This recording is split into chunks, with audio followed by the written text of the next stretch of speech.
Hi guys, welcome back to my channel. I am Vibrant Soul Tarot and I'm super excited to have you here today.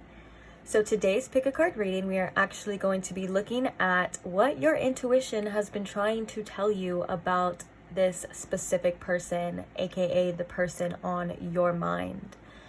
So I just want to point out that this could be anything from things that you're not seeing about them, or this could be things that you already knew. And for most of you, I'm kind of feeling like this may just be confirmation, that your intuition is on point as well too.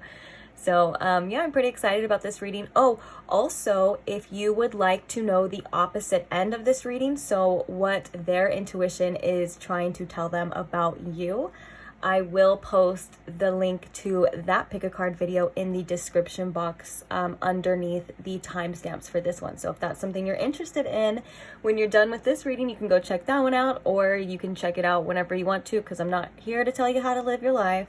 I'm just here to do the readings. So let's go ahead and get into the pile selection now that all that has been said. So to start off, we have pile number 1 right here with the Wild Child Tarot deck along with this Rose Quartz Heart.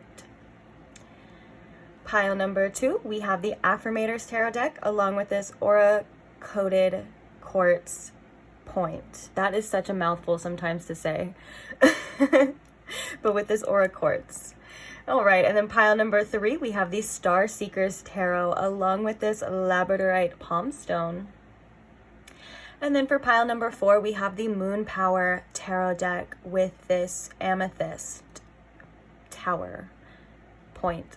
I'm messing up all the names today, guys. So sorry, but you get the picture with this little thing right here. So please take your time in choosing your pile. If you do need more time to choose, you're more than welcome to pause the video here, and I will post the timestamps for each one in the description box below for your convenience. So when you do have your pile, you can just head on over. And I have been seeing some confusion lately for some people about where the timestamps are. So my timestamps are in the description box. You will just see underneath the video, usually I think on most devices, it'll say like more ... So you'll click on that, and then sometimes it makes you like click on more twice, like there'll be like another more, and then you click on that, and then everything in the description box should pop up, including the timestamps, and you can click on them and head straight to the pile. For some of you, I think what you guys are talking about is the chapters, which is when you're looking at the video, underneath the video, there's like the picture of each chapter, pile 1, pile 2, the intro and all that. And yes, those are super convenient, but those are actually made by YouTube, and I don't have control over those things or when they pop up. But what I have noticed is the chapters pop up a little bit after I upload. Like sometimes it takes a while. So just to clear any confusion, I always do post the timestamps in the description box, and sometimes the chapters are up, which is really cool. You don't even have to do anything. You just click on the chapter, whichever one you feel drawn to.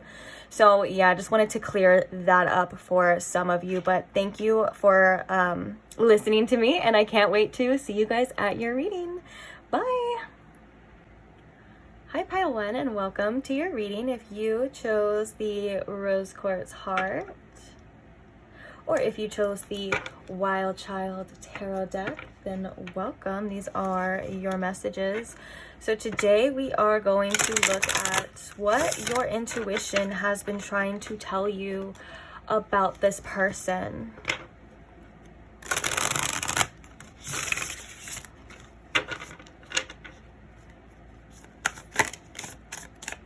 So first things first, we're going to take a look at the oracles pulled already to kind of get an overall message or messages about the things that your intuition has been trying to tell you about this person. Then we're going to clarify and get more details with the tarot in a minute. So let's go ahead and get straight into it. The first card that we have coming out for you is the High Priestess. I love that being the first card coming out for you, especially in a intuitive or what is your intuition trying to tell you reading. That's a good sign so far. So the next card we have is the Cheese Fries. I'm going to put those like that. Then we have Choose Wisely. We have the Martyr.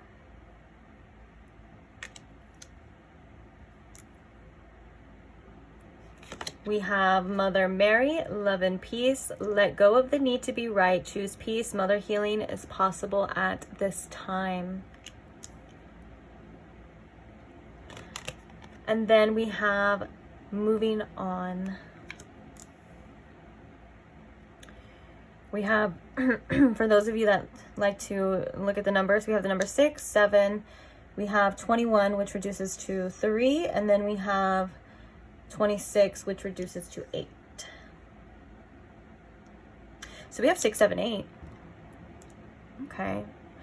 All right. So what is your intuition trying to tell you about this person? The first thing I feel your intuition is trying to tell you, as being the first card, you know, that High Priestess being the first card that represents our intuition, our inner knowing, and things like that, being the first card that comes out, I feel like one of the messages here is to take some pressure off of yourself. Like, your intuition is really coming through to say, hey, I'm here. Hi, I'm guiding you. You know, don't worry. Don't put too much pressure on yourself and the choices that you make. Especially, there's a couple cards indicating, like, you know, you may be really worried about what specifically to do. Like, should you move on? Should you stay? You know, kind of like putting a lot of pressure on yourself when it comes to making decisions and maybe trying to look for that intuition. And sometimes that can do or have an opposite effect on us. Sometimes we're so focused on what it is we should do, we're not able to hear, or we're not able to follow our intuition at times. And I don't think you're not following it. I think your intuition is kind of coming through to just say, it's okay, just relax. It's, you know, we'll make the choices when we need to make them. Like, you'll know what to do when you need to know. Now, there's also a message here with this cheese fries that don't be ashamed or afraid to kind of indulge a little bit in things, you know, I think this is a pile that is very self-aware, almost to the point where you are like, no, I know I shouldn't do that, or I shouldn't feel that, or I shouldn't, you know what I'm saying? And your intuition is coming through to say, hey, you're a person, like, we indulge in things, you know, like the cheese fries. So, you know, that fake cheese and all that stuff, it's not good for us, but it's okay to, you know, if you're craving it, to kind of taste a little bit, see where it goes. Of course, you know, don't indulge to the point where you have a tummy ache, or, you know, when you do something that would be like doing something that you know is like really bad for you or wrong for you. But it's okay to have these cravings. It's okay to want certain things, you know, to not be too hard on yourself.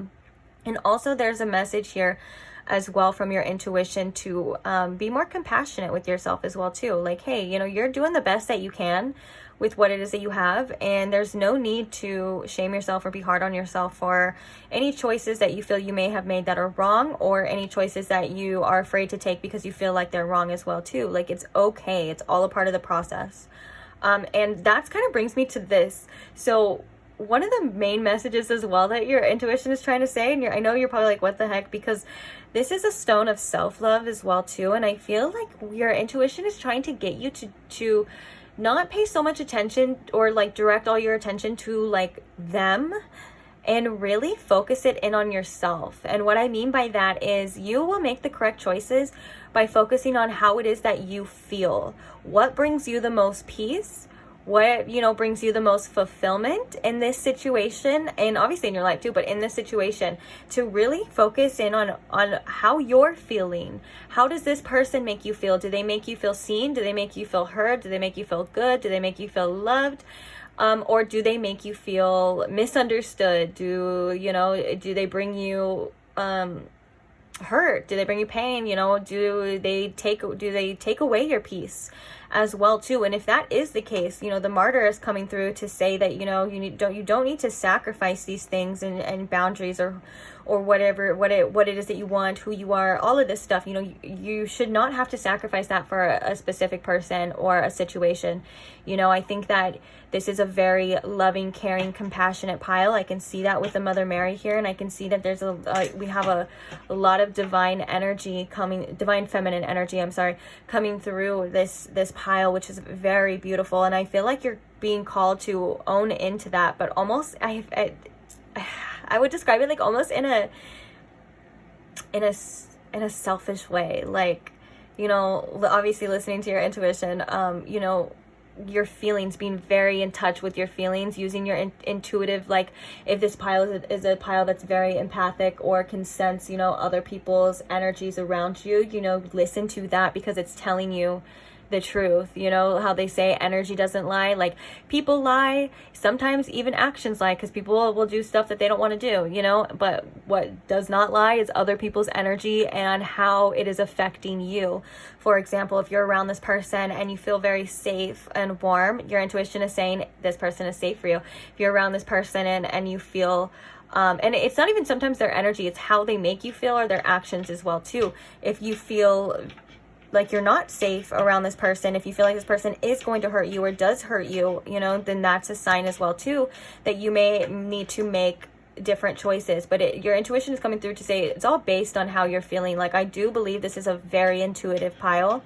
Obviously, we have the High Priestess, and this is a very self-aware pile with a very open heart chakra for sure. And all of these things are tools to guide you and maneuver you around to find the people that are right for you and wrong for you as well too, or ready for you. I'm hearing ready for you, because sometimes we find, you know, we find a person that's like the right person, but they're not ready to take care of us or love us the way that we know we deserve, and stuff like that too. It's a little bit more complicated in other situations too, but also there's an energy here to trust your decisions that you've already made as well too. For some of you, if you have chosen to walk away and you're kind of getting clouded by your heartache, I guess you would say, like, basically, like, if you make a choice that is kind of tough, but you knew that it was what you needed to do, but later on, you know, we kind of get that doubt because we start feeling things, we start, you know, reminiscing and missing, and so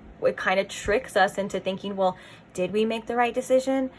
You know, did we make that right choice? Because it's hard to see through those feelings, and it's hard to see through that, or that desire, you know. And I feel like your intuition is coming through to say, yes, you did, and it was for a reason, but I also understand why you feel that way, and that's okay. And it's okay to miss people and situations that maybe weren't the best for you. It's okay. But also, when you are feeling that way, it's probably not the best time to make rash decisions in the first place. So if you are thinking about choices, you know, make sure you're coming from a calm place as well.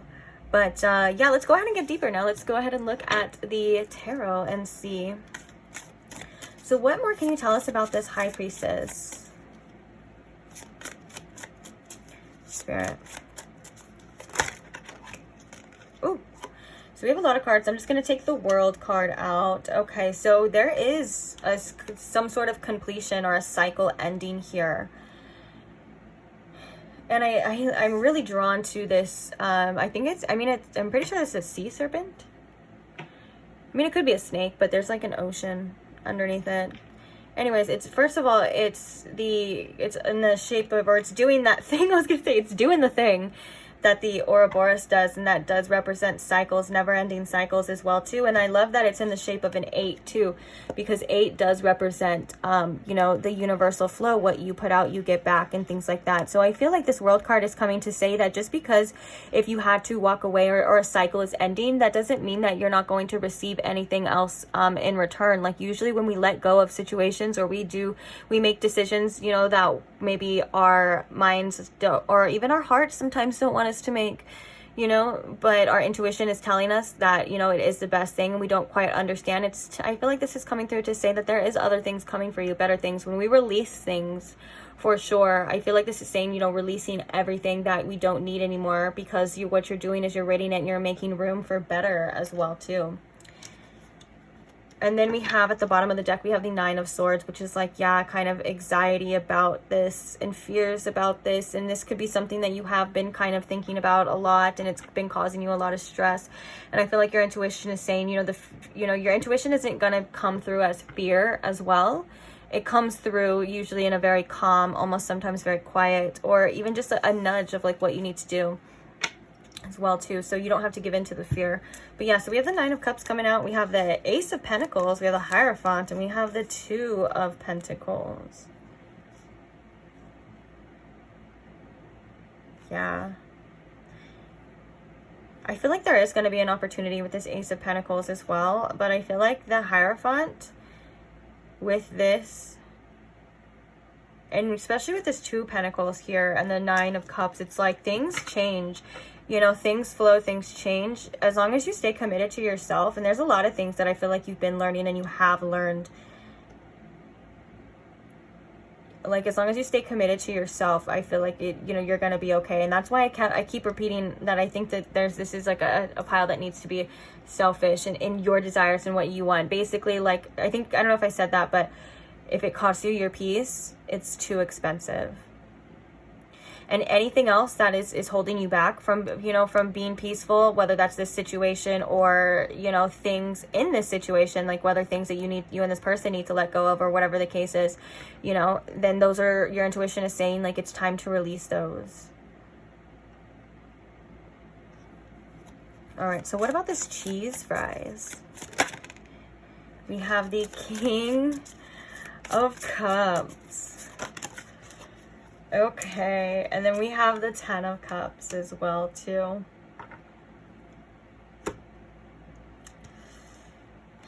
The 10 of Cups is saying, of course, to focus on fulfillment and happiness in this situation. But what I really... Oh, and then we have the 5 of Pentacles at the bottom, which kind of does make sense. But so another message with this cheese fries, too, is that, yes, we want things, they seem appetizing and stuff, but just because also... just because they may not be good for you, and just because you're craving them and really want them and you're missing them and all of this stuff doesn't mean, that you should run out and go try to get it, aka like this person or this situation, or hold on to something that isn't good for you. Because the King of Cups comes out when we kind of do have to have that emotional maturity, and we have to not act on impulse a lot of the time as well, too, which is interesting, because with earlier the message was, and I think that's why the message came out earlier for you too, about like, it's okay to want these things, it's okay to even do those things, it's okay to make mistakes. But I feel like your intuition is saying, like you don't, those desires, I feel, are telling you something else as well too, with that 5 of Pentacles. Almost like maybe there's... You're definitely on a self-love journey, that's for sure, pile 1. And I think that's kind of self-explanatory as well, too. But let's go ahead and talk about this Martyr card. We have the 3 of Swords coming out. Okay, and what about this Choose Wisely card? We have the Page of the Page of Swords. And we have the 5 of Wands for this one. Yeah, this is has been pretty self-explanatory. I mean, like in the beginning, like a lot of these are kind of continuations, but they are a little bit deeper. So what about this moving on card, Spirit? Why is this moving on card here? We have the 9 of Wands. Bottom of the deck again, we have the 9 of Swords. Yeah, I feel like this is a situation that you have really been kind of thinking about over and over. For some of you may have even lost sleep, but I feel like with this Martyr card and this 3 of Swords coming through, with this, self-sacrificing your boundaries, or things that you may have put up with in the past, those are things that you are healing, that maybe either you need to look into as well for some more kind of inner healing, because there's a reason why you're doing this. And I feel like the message that your intuition is trying to say, again, with that focus not on this person, on yourself, it's only causing you, the more you sacrifice your boundaries and yourself, or your wants, or your wishes, or whatever it is that this person isn't able to give you, or the situation isn't able to give you at this time, the more it seems to kind of hurt. I'm almost seeing like these thorns like tightening around this heart as well too. And of course, it's okay to feel this way, or to be scared as well of like letting go and of what's to come. But the 9 of Wands is really saying that you are resilient. Whether you feel like that or not, you are a ridiculously strong person, and you're also as strong, as you need to be strong for. And I know that sucks, but the 9 of Wands is a card of like to keep going as well too.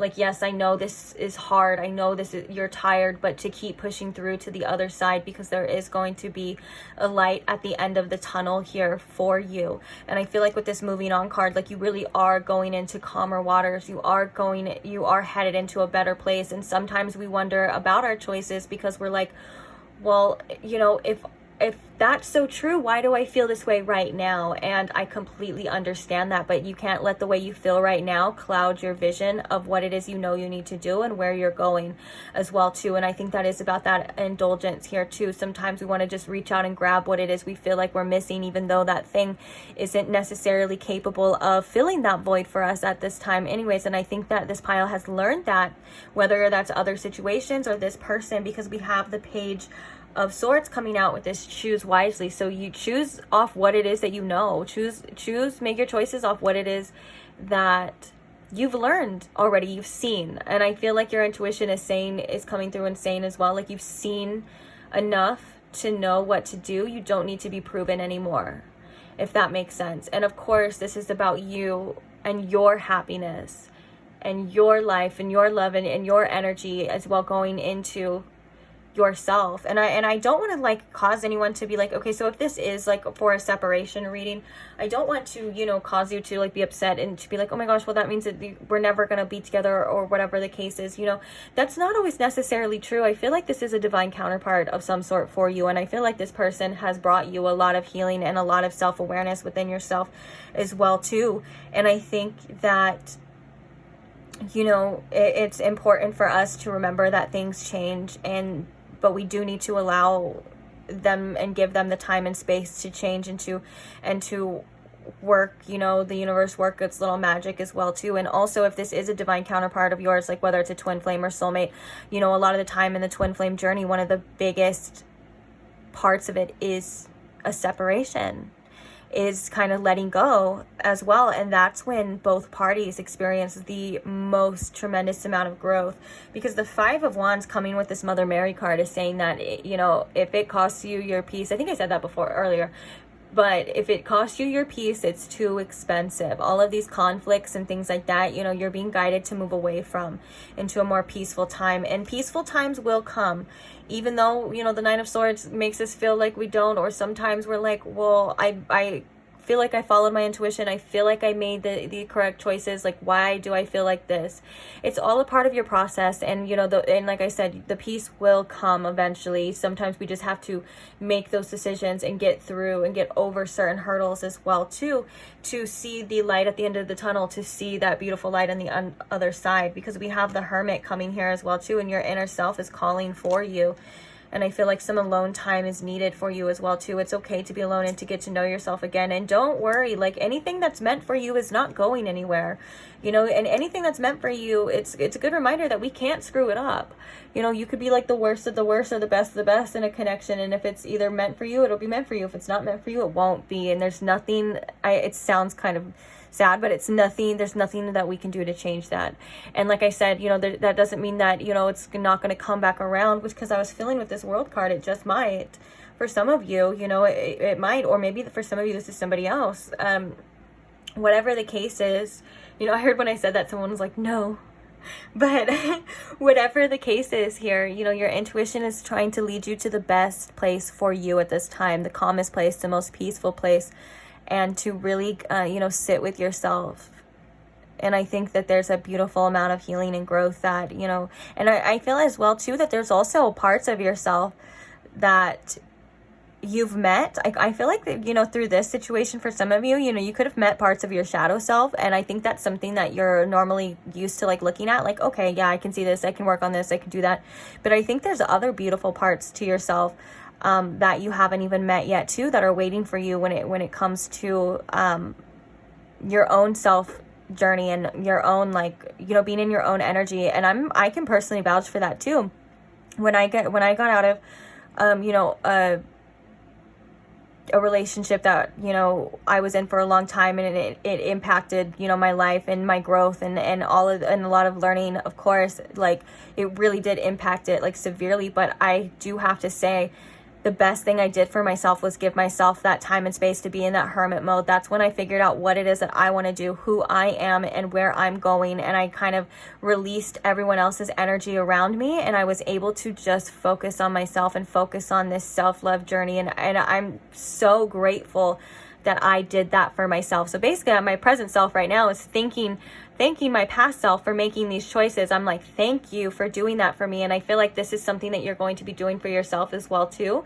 You're going to be thanking yourself for making these choices, these hard choices now, you know, in your future as well too. Even though, and of course I doubted, and I backtracked. I doubted. I went downhill, I went uphill, you know what I'm saying? These are all a part of your process as well too, so don't judge yourself too much.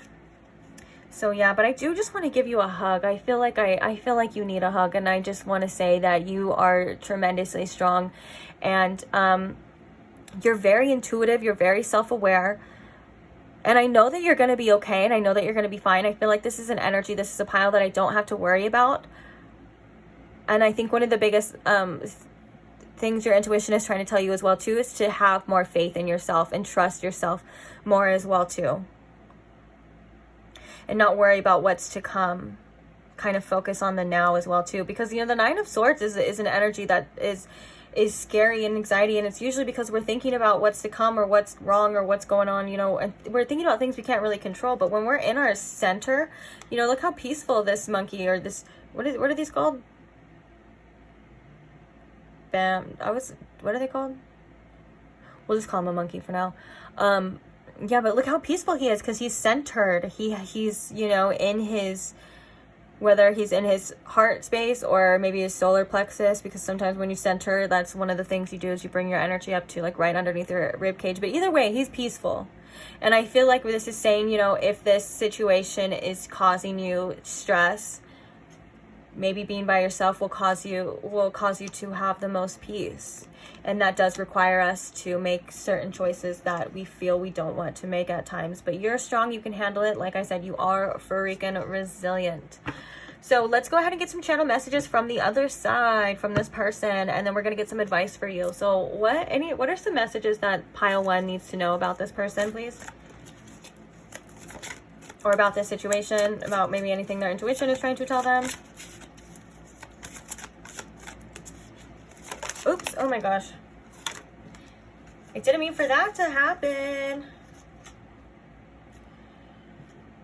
Okay, so I'm actually going to...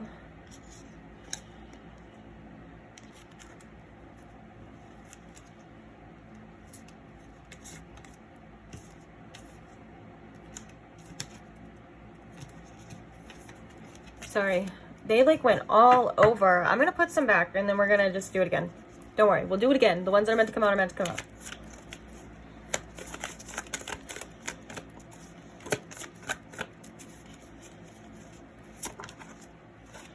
So the first one we have coming out is I'm not doing well without you. We have Be My Baby. This person feels it too. This person feels, I feel almost just the way you do about this situation in a different, obviously different way. Not exactly, but they're hurting as well too. So we have I'm broke right now and I'm insecure about it. You make me so proud. I love when that one comes out. And we have, oh, that was 2. So we have you make me so proud. I feel like I'm losing you. And we have I'm holding back. Bottom of the deck, we have show me you care. Okay, yeah. I feel like this person kind of understands what's going on for the most part as well too. And I feel like one of the biggest problems that this person has is maybe one of the problems that you have too, of letting this situation slip away and not ever having each other again or seeing each other again, or, you know, or hearing from each other again. I think that's something that hurts this person tremendously. And I do feel like right now they're just not in a good place altogether, whether that is financially and emotionally or physically, whatever it is. They are kind of going through a rough patch right now. And I feel like with this Martyr card as well too, you know, this is also saying that you have to let people go through their own experiences as well too. Yes, of course, you know, when you have a big heart, we want to just take on other people's pain. We want to take on their lessons and take on and all of this stuff too. But right now I feel like it's really important that this person kind of does go through this And I love that you make me so proud is coming out. I feel like a lot of the time that's like their higher self. If you're, you know, obviously a divine counterpart, like I said before, a twin flame or soulmate or something like that, and you are doing the work and you are doing what it is that you need to be doing, this is kind of coming through as that reassurance again, is from like their higher self or a higher perspective, saying that, you know, you're on the right track, you're doing exactly what it is that you need to be doing. Like, I am so proud of you for, you know, doing the work, you know, making those tough decisions, doing what it is, even though their physical is like, why did you do this, come back, you know, or whatever the case is. It's really it's really showing and telling that, you know, you've grown tremendously too. And so we have I'm holding back as well too, which means that this person really probably isn't expressing themselves the way that they would like to, or the way that they are feeling. And I think there's a prideful energy to that as well too. And that's why, oh, that makes sense. We have the show me you care as well too. Like, okay, if you show me that you care, I'll show you that I care. Let's get like one or two more.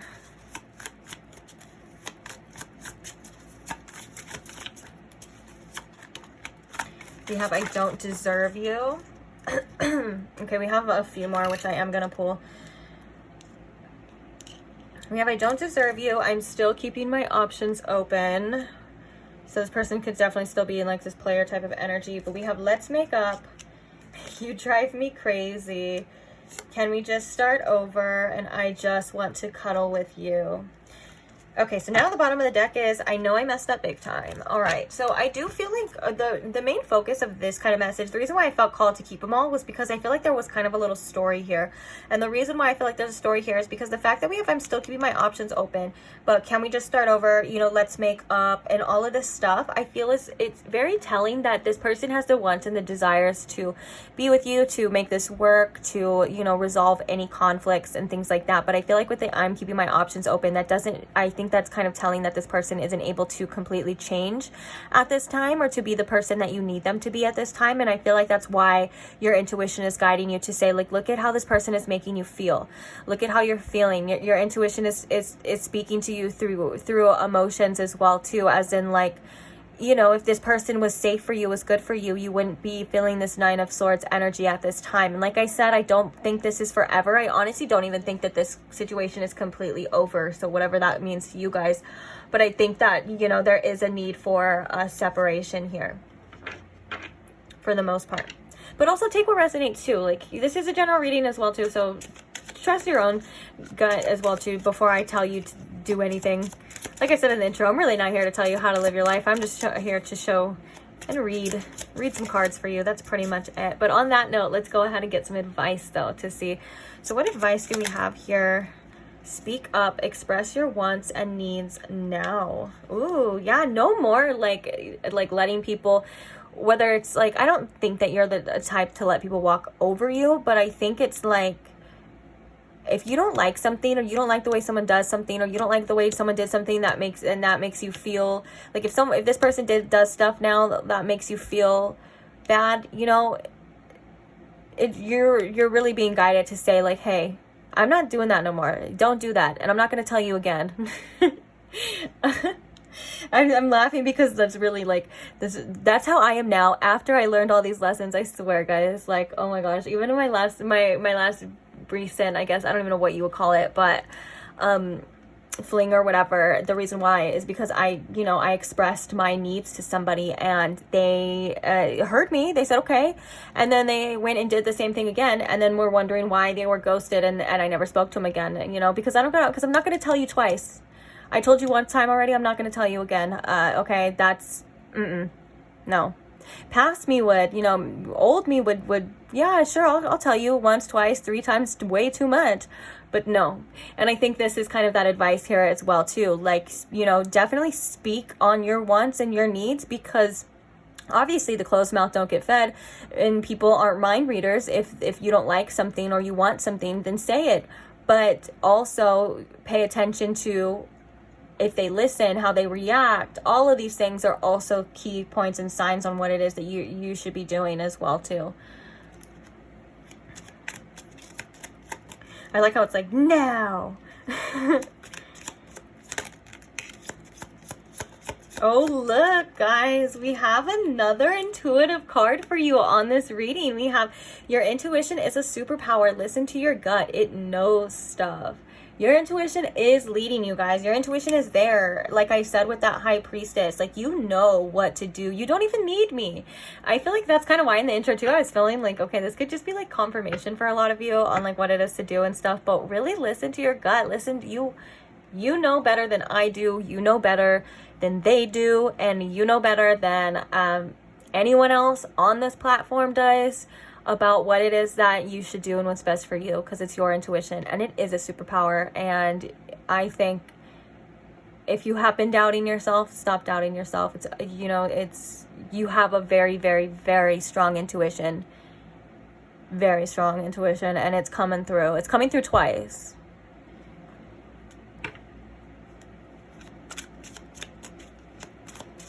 That's funny. Spirit's like, Spirit's like, yeah, like, why are you even here? Like, jokingly, though. Like, they said it in a very joking tone. Because, and there's also nothing wrong with being here as well, too.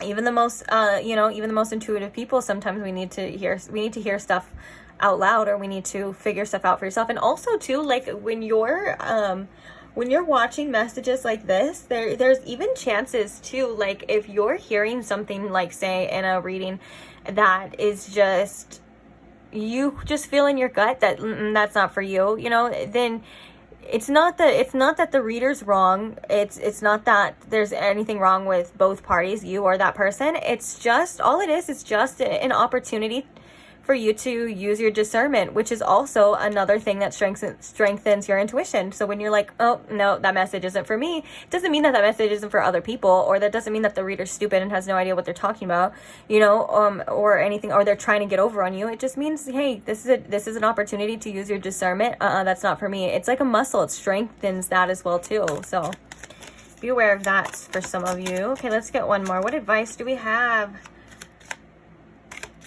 To practice gratitude. Yeah.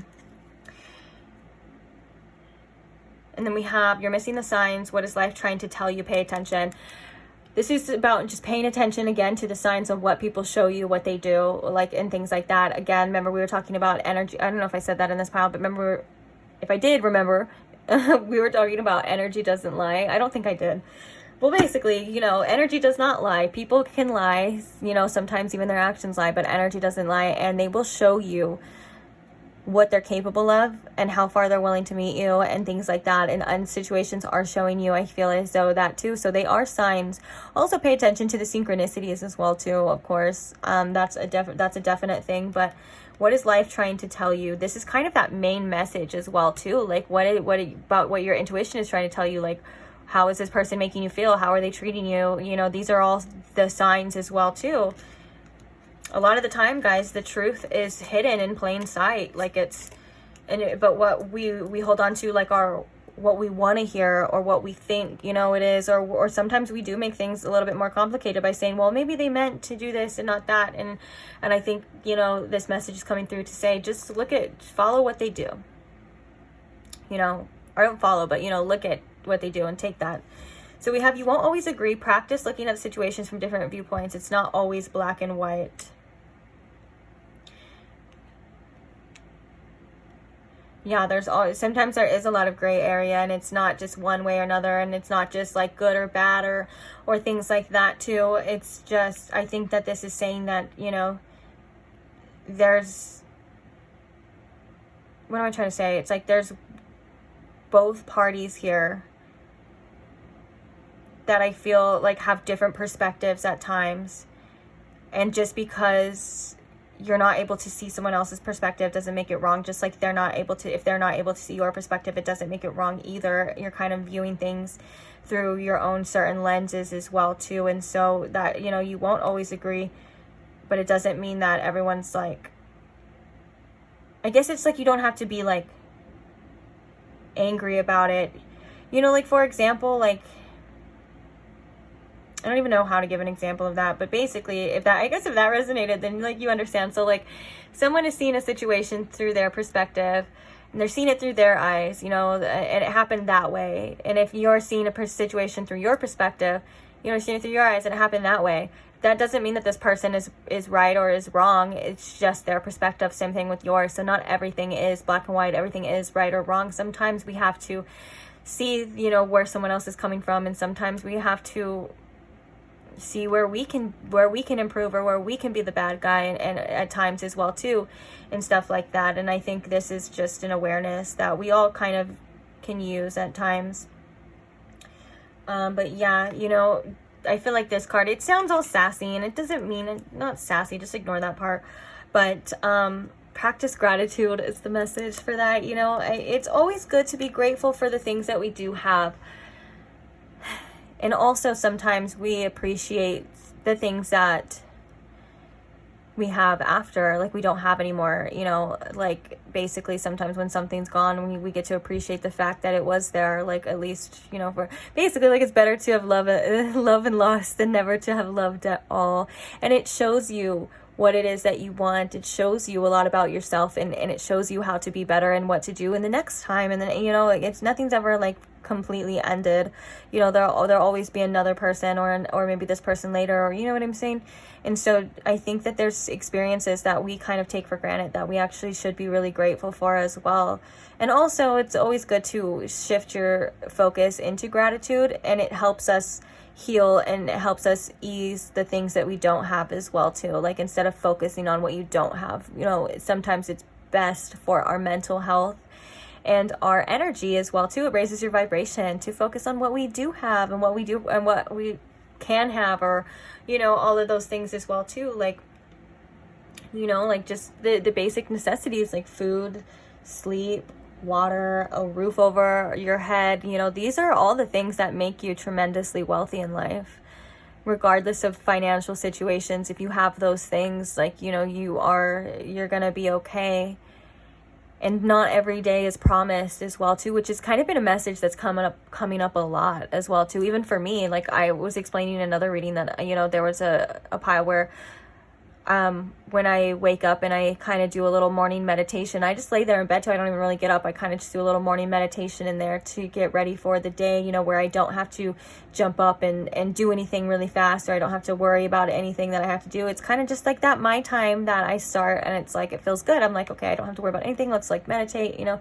And I've been meditating on like death, and the fact that not every day is promised, and that we are mortal, and that, you know, so we have this beautiful opportunity of the day, and what are we going to do with it? That's kind of like the example too of gratitude and shifting your focus as well, and stuff like that too. So yeah, it's always good to, you know, to remember that there's always something to be grateful for, even if life seemingly sucks at times, because it will. Life always will suck at one time, but there's always something to be grateful for, and that's something that we can always look forward to as well too. So yeah, I am going to leave this reading here for you. I just want to say thank you so much if you stayed till the end. Hopefully you got something out of it. Hopefully you enjoyed this somewhat. But yeah, thank you to anyone who supports this channel in any way, who likes and comments or shares a video. I'm so grateful for you. Talk about gratitude. I'm so grateful for you. And I just want to say thank you from the bottom of my heart. Even if you're just supporting from afar as well too, you know, that's fine too. I love you. I see you. And yeah, if you're not subscribed, go ahead and subscribe so you don't miss another one. If that's something, another pick a card, if that's something that you are interested in. And I can't wait to read for you in the future. See you guys in the next one. Bye. Hi Pile 2, and welcome to your reading. If you chose the Aura Coated Quartz Crystal, then this is your reading. Or if you chose the Affrimators Tarot deck, you could have chose that as well too. Either way, welcome. So today we are looking at what your intuition is trying to tell you about this person or this connection. So I'm just going to shuffle really fast. First things first, we're going to be looking at the pre-pulled oracle cards to kind of see the overall energy, overall messages of what your intuition is trying to tell you about them or about the situation. Then we're going to be using the tarot right after to clarify any of these messages and get a deeper insight or a deeper understanding of what it is trying to say. Then we're also going to be as well getting some channeled messages from this person, like anything maybe they want to say or anything you need to know, and then we're going to be getting some advice at the end. So that is the whole reading for you. So welcome. Let's go ahead and get started. The first card we have for you is the Bottle with the number 13.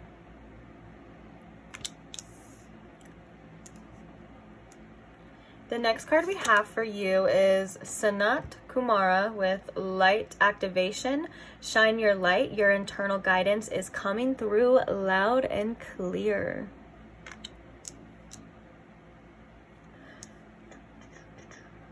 Okay. The next card we have is the Teacher archetype. We have the ability to communicate knowledge, experience, skill, or wisdom. And then the shadow attributes is manipulating or abusing students, teaching negative traits, and destructive skills. The next card we have is Mahavatar Babaji. I'm so sorry if I'm saying that wrong. With soul expansion, your consciousness is expanding. You understand the connection between all things. Interesting. All right. And then the last card we have is the number 3 with Fertility. Okay.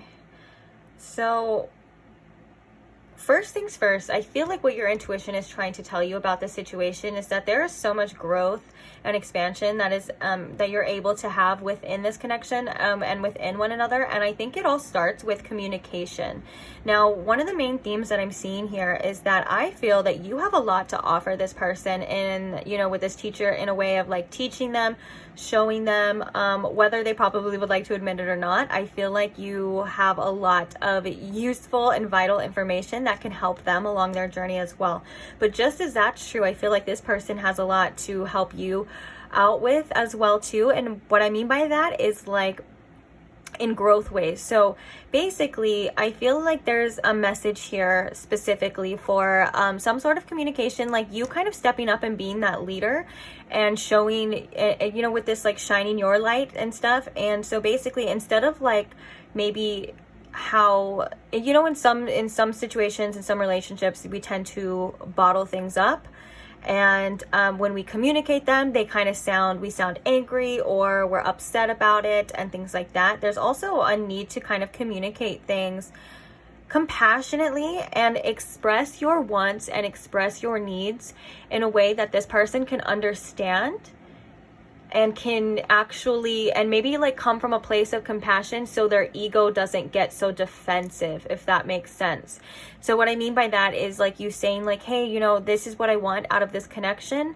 I hope you're with me, blah, blah, blah. I understand this is how I expect to be treated, or this is what I want, this is how it is, or whatever. You know what I'm saying? Like, obviously, you just fill in the blanks in that scenario. Or like, I really don't like when you or leave me on red or don't reply to me for like 6 hours. That makes me feel really bad, and it makes me feel like you're not into this or you don't care. You know, that's kind of an example here too. And the reason why I feel like this is coming up, because this is a chance for you to expand your growth in that kind of area as well too. And also I feel as though whatever this person decides to do with that information is whatever they decide to do with that, like how they act after that, you know, is how they act after that. But like, at least you were able to express yourself in the most authentic and truest form possible. So then in your defense, there's like nothing left to say on the table. Like there's nothing left you need to do. There's nothing left you need to say. Actually, in the other reading, I was just talking about this as well too, as like an example too of like, if you express or if you express how you feel or your wants or your boundaries to this person, and they are coherent and they say, okay, I understand, and blah, blah, blah. And then say, for example, they do the exact opposite of what you asked, you know, out of like, you know, selfishness or whatever the reason is, you know, then that gives you information that you need to know about this person and about the situation too. Like a little bit, I was talking about another experience that I had in the other reading, and what I had learned personally was basically like, okay, after that, after I do that, like, I'm gone. Like, I'm not going to tell you twice. I don't need to explain myself, because I explained it clear. I communicated exactly what it was. I did it compassionately, did it nicely, and you chose to do whatever you wanted to do after that. So that gives me all the information I need to make choices for myself.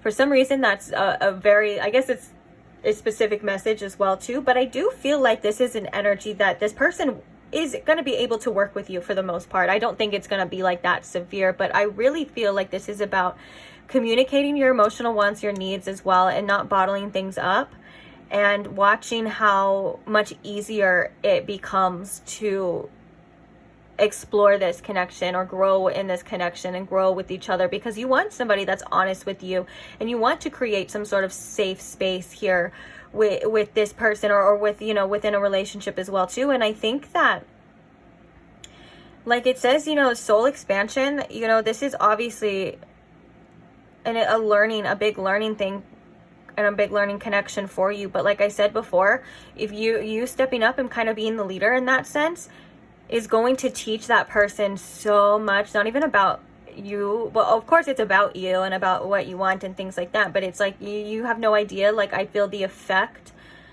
that you are going to have on this other person, especially in other ways too. Like, there's just a big energy of like a lot of learning and a lot of growth through here, but also with compassion as well too.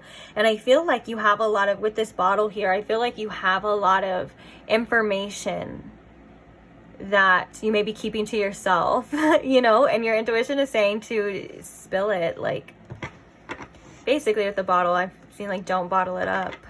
I don't know. Let's go ahead and get some deeper messages. Let's get some tarot cards here. Okay, so what else can you tell me about the bottle here that this person's intuition is trying to tell them about this person?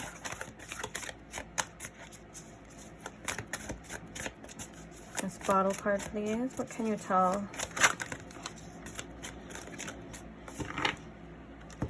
So we have the Five of Wands, we have the Temperance, and we have the Ace of Pentacles. So yeah, I feel that this is about frustrations. It could be about arguments, and it could be about things that maybe this person does that irritates you, that you kind of keep to yourself as well too. And I think this is saying, you know, the most helpful thing you can do for yourself and for this connection, like we said before, is really be honest and kind of try to come from a calm place, not so much a triggered place.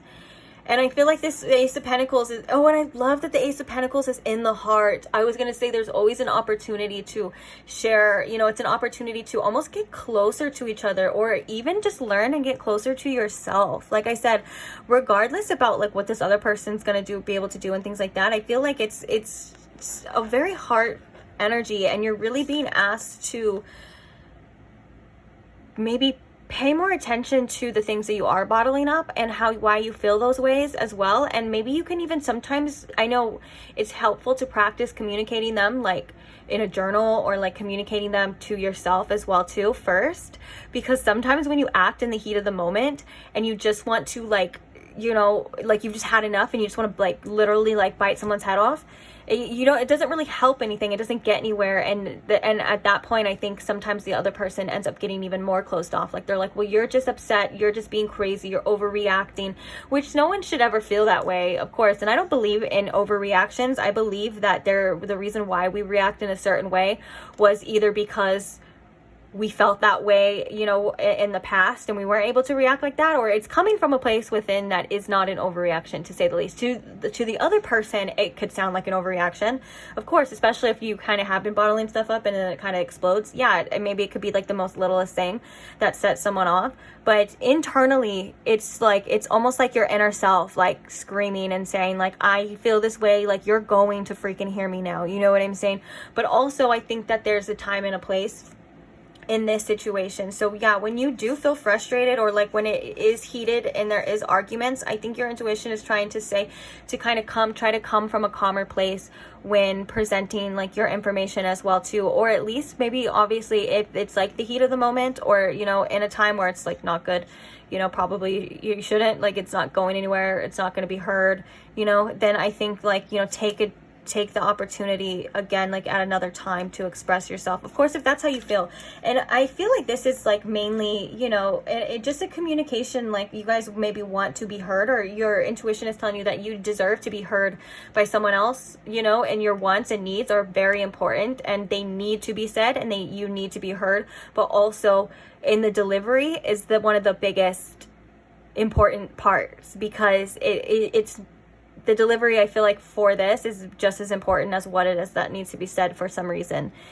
But yeah, but with the Temperance, you know, like if it's too heated, I think nothing's gonna really come out of it. So for you to be like the bigger person and to understand what's going on here as well too, like understand your triggers, understand maybe if this person's triggered. You know what's crazy is I'm like, I never like remember anything that's said or done a lot of time in other readings, but the reading that I'm posting in this one, there's another pile about reaction and anger too. So I'm kind of interested to see if you guys would be like, if that's the connection. That's so interesting. I'm like remembering and I'm like, wait, this is kind of like eerily familiar but different. Okay, so in this reading, because it's yours, I do feel like this is like saying, you know, that you have the tools, the knowledge, and the awareness to actually do it, rather than like, never mind, I don't want to say anything else. Let's move on. Just go if you feel called to go check it out. Okay, so let's go ahead and get a card for, what is this? Light activation. Shine your light. Your internal guidance is coming through. This is your intuition as well too. Bottom of the deck we have Death. We have the Eight of Wands, the Knight of Cups. Say how you feel. You know, your emotions are messengers as well too, as a message through here. But with this Knight of Cups and this Eight of Wands, like if you're wondering if you should express your love, if you should express your feelings, your intuition is saying yes, do it. And this is even if it's not out of anger as well too. Like this could just be like you want to tell this person that you are feeling them. This is like you want to say what's up, like you want to tell them how you feel. We got the Knight of Cups here, you know. But also this is about you mainly. Your intuition is trying to get you to really speak up about how you feel. Because your feelings are valid, your feelings are important, and if someone's making you feel, whether that's feel inferior, feel neglected, feel anything, like you should be able to express yourself, especially in connections. Like you should be able to feel safe and express yourself. And like I said, the other person's reaction is going to tell you a lot of information about what you need to know too, because at least if you say how you feel, you know, again, you won't have regrets or you won't have any doubts on miscommunication or anything of that nature. It's like, you're like, okay, I said it. What they do with that information is on them, but at least you got it to say it, you know. And I think that there is some emotional healing in this aspect. It's a lot of emotional healing can be incorporated in this by you. And I think like, and I almost, because we have the teacher, I almost feel that like you would be that leader in this connection that would make this person want to do the same, and then you guys learn and grow, and then it creates like just a better bond here, you know. Okay, so what is this teacher card about too? We have the number 13, we have Death at the bottom too, and the number transformations as well too, wanting to transform this connection into something better as well too. And that is a transformative energy, but we have 13 twice, which is reduced to 4, which is the number of wanting to feel secure, more security, and feel more stable. You know, if you're kind of always walking on eggshells with somebody, or you don't know how someone feels, you're trying to predict that, that's a very uncomfortable feeling, like an instability. So if you were just able to express yourselves and this person's able to express themselves, then there wouldn't be any doubt. So what is this teacher card about as well?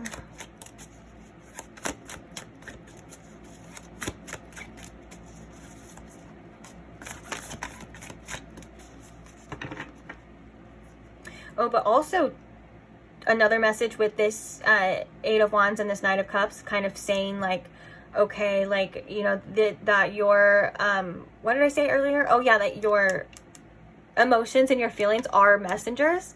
So as well, your intuition could be speaking to you through how this person is making you feel as well too. Like,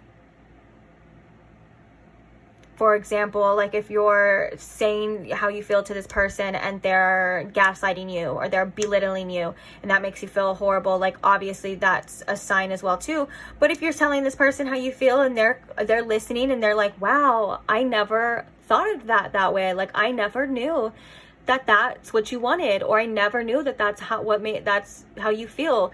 That's a great sign that they're like open to receiving. And I think that has in turn to a lot to do with the presentation as well too, and like the timing like with that, like when you decide, because of course, like if your guys are butting heads, then they're probably going to be a little bit stubborn and not want to listen as well too. So just be aware of that too.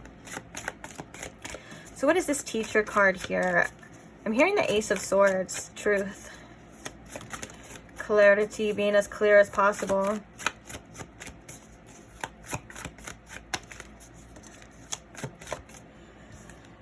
We have the Four of Pentacles, which is about, again, security, wanting to stay safe as well too. And I think it's okay to get out of your comfort zone. I think that's what this is saying, that it's okay to share your ideas, to share your wants and desires and everything with this person. Yeah, it could be uncomfortable at first, but you have to remember, like with a connection in a situation, this is what you want to do. This is what you want to be able to do. So I think opening up more fully is kind of something that your intuition is trying to tell you, at least in a way, because the imagery on this card is the world opening up and all of these things are kind of coming out, kind of cracking open. That's what I was kind of intuitively looking at earlier. And then in this image, the hippo is like protecting and keeping all of its assets to itself so no one else can touch it, no one else can see it.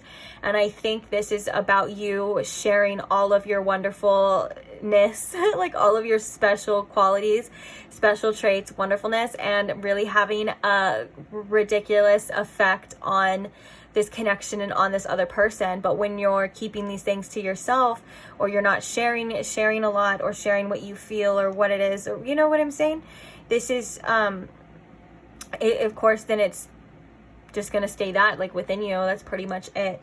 But also with this Four of Pentacles, I'm also getting a message to know that you are safe regardless. If you have to take specific necessities, like to save, just financial or anything else, just do that. Do what makes you feel comfortable as well too. Like I'm never here to like push you out of your comfort zone to the point where like you feel like, of course, share what you feel like you need to share, do what makes you feel comfortable, but just know that you know, I feel like just know that you're really special and that you have a lot to offer. And you may not believe at times that you don't, or you may not believe at times that you have that much to offer, but I feel like the message here with Spirit coming through is that you have no idea like what it is, the effect that you have on other people and other situations as well too. Like you really do have things of value within yourself. Like I feel like this is a pile where your mind, it works very special in a way that you're able to show people and show things different perspectives that, again, like how we were talking about before, that they would have never even thought to think of or never even thought to see.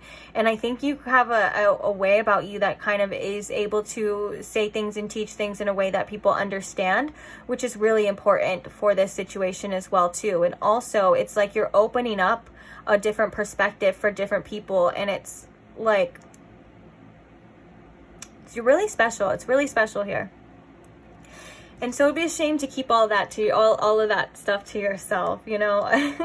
But also, of course, you know, use your discernment on who you feel like you should share your stuff with. Like, don't just let anyone and everything in. That, you know, of course. And that could be something that you've learned in the past as well too, which could make you a little bit guarded as well too. And so I think your intuition is trying to soften you up again a bit and maybe allow you to open up a little bit more. But let's go ahead and see. Oh, look, we have the Two of Cups as I'm saying that. That's so cute. I love seahorses too. Cute. All right, so what is this soul expansion card? What else can we tell pile 2 about this soul expansion card, about what their intuition is trying to tell them about this person? What is this soul expansion? We have the Queen of Pentacles. Let's get one more. We have the Two of Swords.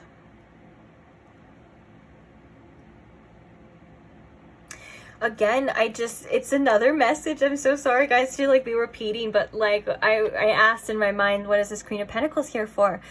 And it's about compassion, like your compassion and your, like, again, grounded perspective. But it's like when you're choosing to communicate, or when you're choosing to, I guess it would be like, say anything. Wait, 3, 4, 5. Okay, so there's 5 swords in this card, which represents, to me, the 5 of Swords, which represents conflict, and could be like, again, arguments and things like that. So when you are, but it's the Two of Swords, which represents decision. So when you are feeling conflicted, or there is conflict to go around you, staying the most compassionate and the most grounded is like a really good, and I think it's something that your intuition is trying to get you to learn and show you. And I know it's been like a repeated theme, that's why I said I'm so sorry, but like,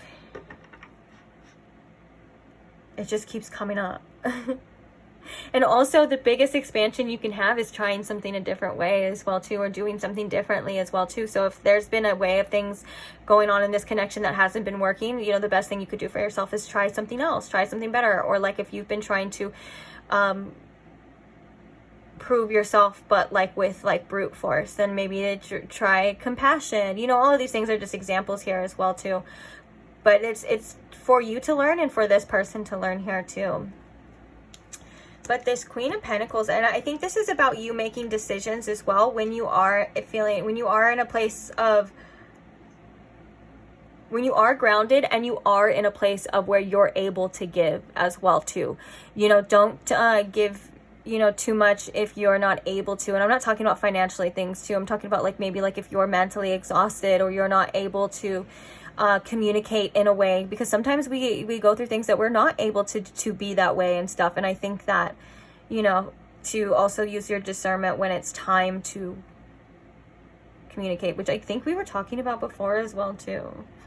I think we said something like that too. These are kind of very like synchronistic messages. So let's go ahead and get the last one.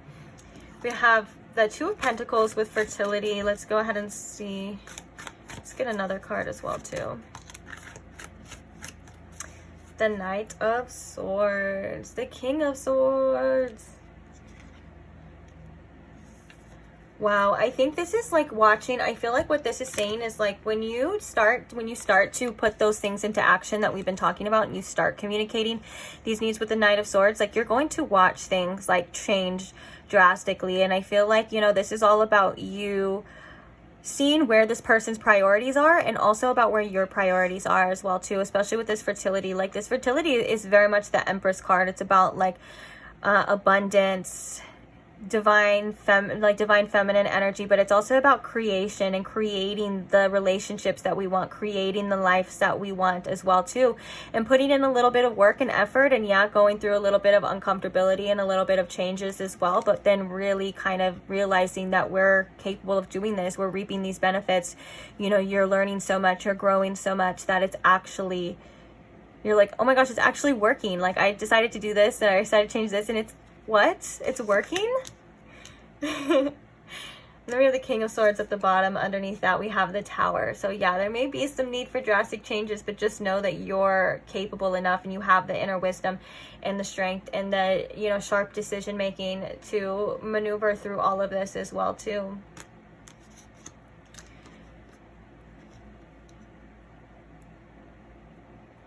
Okay, so let's go ahead and get some channel messages from this person. I feel like, you know, what's really interesting is I feel like a lot of these readings, even though it's like about connections, the main focus has really been about like you guys and stuff. And that kind of does make a lot of sense. I mean, it is like your reading, of course, but it's like, oops, there's my hair, excuse me. It's really about like what you can do and what benefits you. And I just love that though, because I love that, especially in relationship readings, because even though it seems selfish, it's true. Like we all have to, you know, have things that benefit ourselves. You're just as important as anyone else, you know. Okay, so let's go ahead and get some channeled messages from this person. Anything that this person would like pile 2 to know at this time. Any messages to come out in regards to this situation. Also maybe in regards to what their intuition is trying to tell them. I love you more than words can explain. Oh, the fertility. I want to have your babies. If that's something that you want to communicate, like if you want to communicate, obviously having a family, of course, you know, that's something to say as well too. And I love the fact that it's I love you more than words can explain, because this whole reading has literally been about communication and explaining your wants and explaining your desires, and not being you know, not keeping things to yourself and then regretting it later. You know, it may come back to as like a conflict and things like that. And so this person is coming through saying I love you more than words can explain, because I feel like this is saying that they may not be able to fully know or explain in a way that you can. And you can show them and you can teach them how to do it as well too. And yeah, this person, there's a sexual, we have the Queen of Wands too. This person is very attracted to you, and I feel like you may be very attracted to this person as well too. But if this is something that you want, then of course talk about it with this person. But yeah, they're coming through to say I'm with it. Also, there's a very specific message, and just please ignore this if it doesn't resonate. There's a message here about maybe someone having fertility problems. And with that being said, even though this is coming out saying I want to have your babies, I feel like, you know, with the correct communication and understanding, that this person would be willing to obviously look past it. But it's something that I feel like you may need to say if that's something that you have been avoiding as well too. That's a very specific message. Obviously, just ignore that if it's not for you.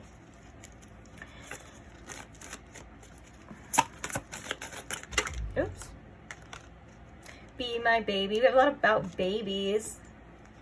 That's way too much. I'm so sorry, guys. And I kind of want to shuffle, because that's what a lot of the ones that came out in the other pile as well too. So just quickly let me shuffle here. Excuse me.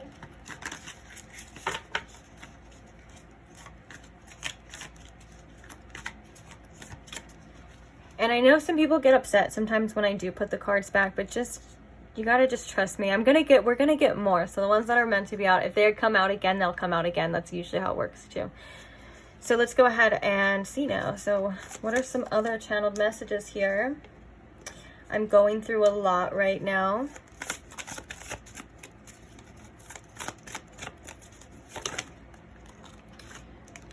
So we have you drive me crazy. You drive me crazy. I see you in my dreams all the time. If I'm happy when I'm with you, I think you're the one. I put on a brave face, but I'm scared too. I miss you so much, but I'm too stubborn to tell you. And then we have please talk to me. Bottom of the deck is we have I'm still salty and butthurt. So yeah, I do feel like there was some sort of conflict between you and this person that both of you on both ends would like to resolve. But it's going to take some work. It's going to take some growth. It's going to take some communication, as we've been seeing here as well too. Of course, I feel like with that temperance card here, guys, and you know, this is about divine timing coming through as well too. So I feel like when the timing is right, is going to be when you guys do have this heart-to-heart conversation, and when you guys do talk about the things that you need to talk about. And I think that this reading may be coming in almost as in like a preparation for some of you as well too, to really understand how it is that you feel and to be able to communicate them in the best way possible, like we were talking about before.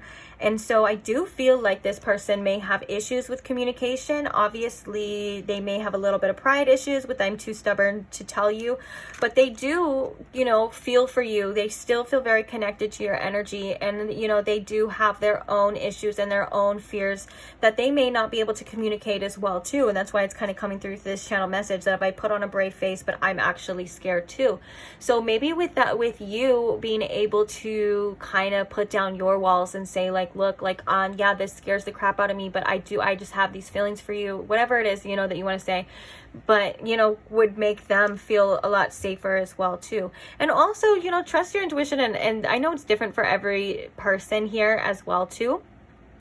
And I think I keep hearing when that time comes. So this is a divine timing type of situation, whether, you know, your intuition is going to tell you the time, or, you know, and then we also have the please talk to me, like this person does miss you, obviously.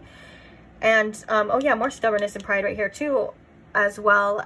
But I feel like there is some time still before you guys can get to that conversation or get to that place that you want to. But in the meantime, your intuition is really saying to learn a lot about yourself and about what you want and how you communicate as well too. You know, it does take two to tango here. Okay, so on that note, let's go ahead and get some advice for you. So what advice do we have here about this situation for my lovely pile twos? What can we tell my lovely pile twos here? Don't judge yourself for how you feel. Just the feelings, emotions are messengers. We said that. What do you have to say? Are you freaking kidding me? This is like that whole reading wrapped up in one little thing as well too. And I love that it's coming through and saying, don't judge yourself for how you feel. Yeah, like don't be scared if other people are going to judge you as well too. You feel how you feel, and that's okay. And a lot of the times we may judge ourselves on how we feel or be kind of hesitant to tell people how we feel because when we were younger or in our past, doesn't matter what age, but in our past, when we did express our emotions, we were told that we're overreacting or we were judged or whatever the case is. So this could be some sort of limiting belief as well that your intuition is definitely trying to pull you towards to overcome and say your feelings matter. I think that was, oh my gosh guys, I think that was like the first message, like one of the first messages. I was like, your feelings matter, your feelings are valid, and it's okay to feel them. Now when you're talking to someone else though, I think the communication is something to learn about as well too. Like obviously we were talking about the presentation, but the feelings themselves are there for a reason, and you know, you should be able to express yourself. And I feel like your intuition is saying not should be, you should express yourself, obviously when you feel the time is right or whenever it happens. But just, yeah. Oh, I didn't even see this little one over here. You need an affirmation. Say aloud, I trust myself, and repeat 1,000,000 times. Yeah, trusting yourself to communicate your feelings, of course. Like obviously I'm saying that because that's what the whole thing's about. But yeah, trust your decision making as well too. Trust that you know what's best for you, and that you know you have what it takes and the strength to communicate, to say what you need to say, and that your decisions that you've made up till this point have been, you know, exactly what you've needed, you know, with the amount of knowledge that you have at this time as well too. But just trust that you're able to make the correct choices and decisions for yourself, and that like those inklings of feelings of like I want to say this, or I should say this, or you know, about those feelings, those are yourself coming through to say, hey, yeah, it's like, it's true, you know, this person did make you feel this way, you know, or you did, or that happened and you did feel that way. You know what I'm saying? Like trust those, they're there for a reason. And trust yourself in what it is that you feel like you need to do, and what you want to do, what you want out of life, and all that. Like don't be afraid to just let it all out there when the time comes. So we have you're missing the signs. What is life trying to tell you? Pay attention. There's something here that you need to see, whether it's red flags. Actually, we can pull a tarot card on that as well too. So let's get one more here.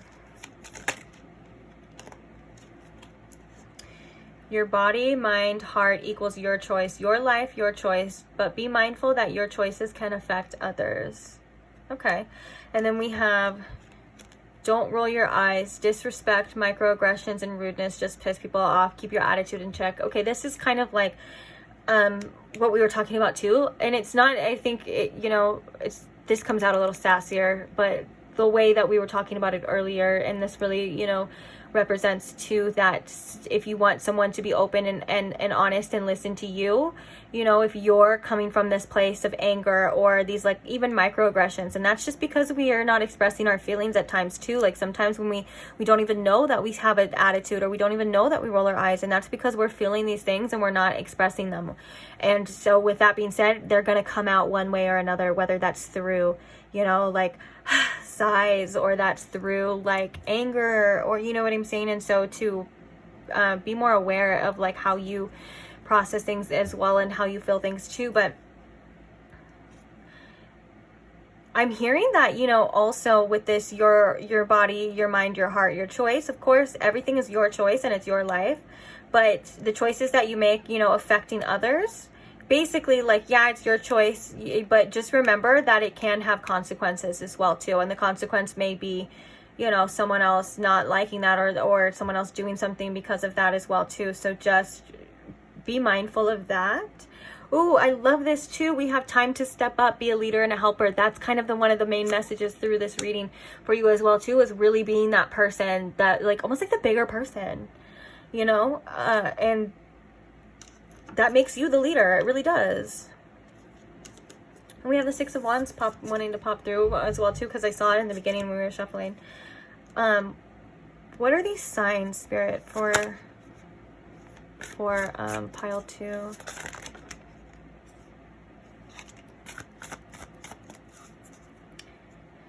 We have the Two of Cups at the bottom. We have the Knight of Wands.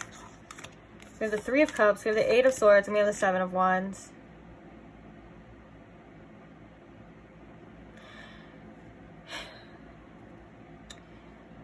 Pay attention to your intuition. If you think this person has other people, you know, then that's maybe something to address as well too.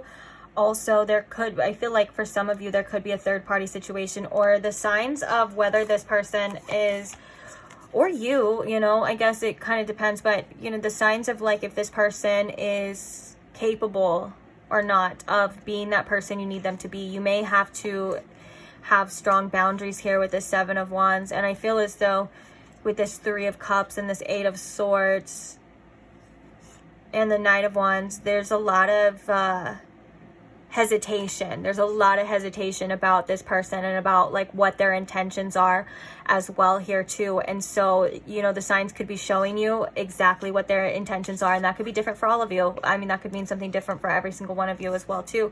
Also communicating what it is that you feel, you know, is going on as well too, and what it is that you will and will not allow. Just remember, you know, with that, you know, your choice, but it affects others. Like, this person's choices can affect you.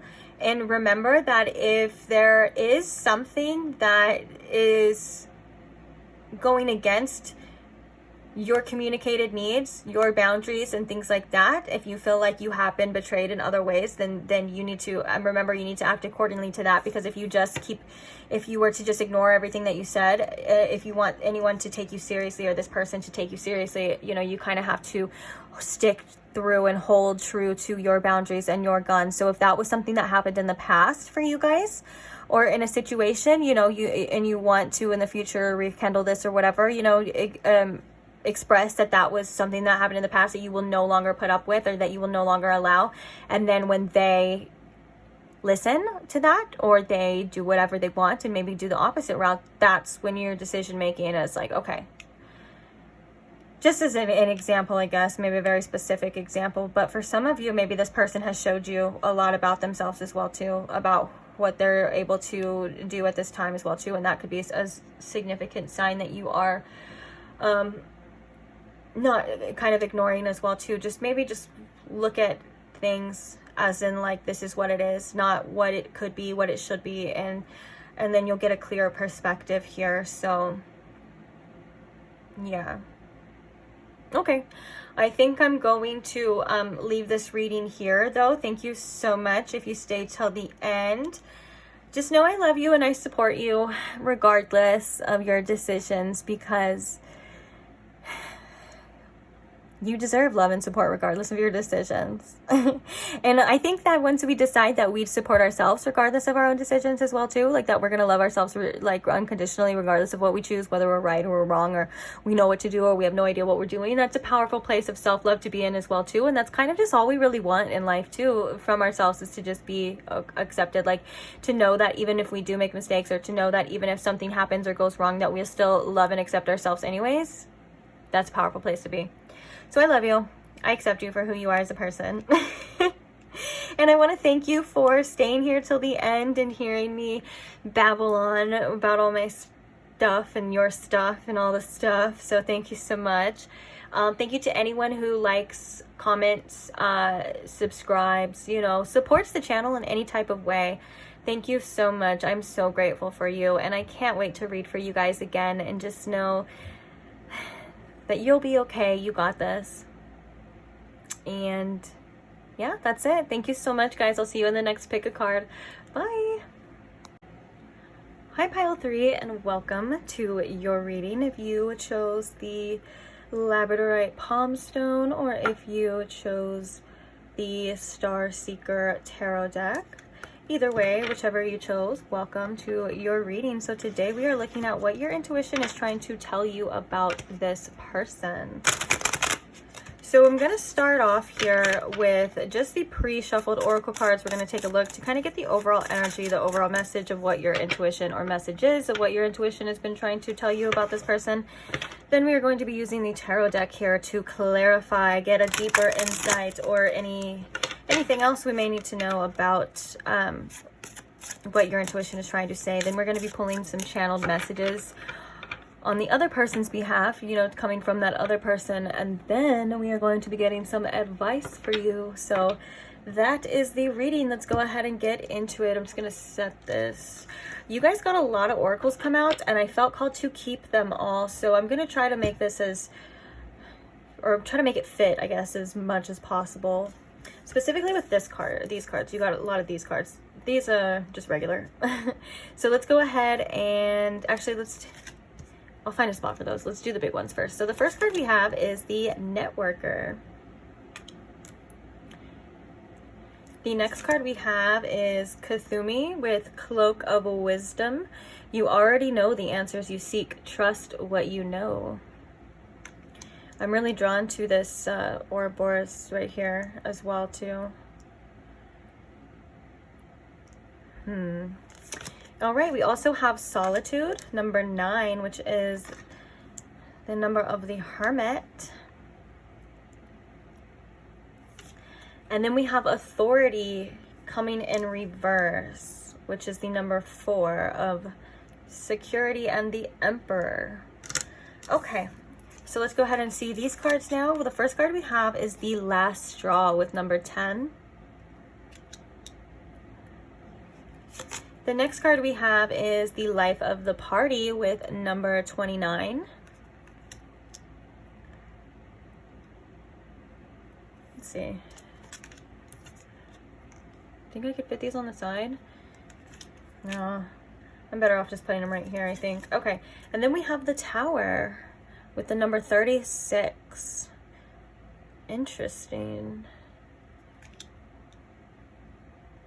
All right, so I feel as though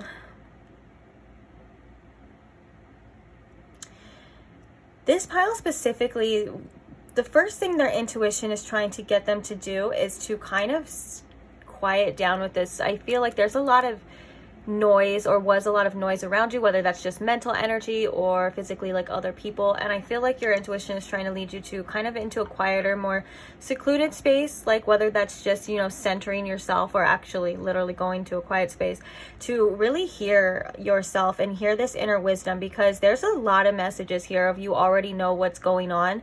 And if I can be quite honest here, especially with this Networker card, there's a bunch of letters. This person's throwing out letters, and I feel like there's been a lot of signs about what it is that you should do with this person, or what it is that's going on, or the truth of this situation here. There's been a lot of signs here, and now I just want to say, first of all, before I say anything else, I'm going to try to move these because we're going to need the tarot to be here too. Before I say anything else, I just want to say I love you, Pile 3. Love you guys.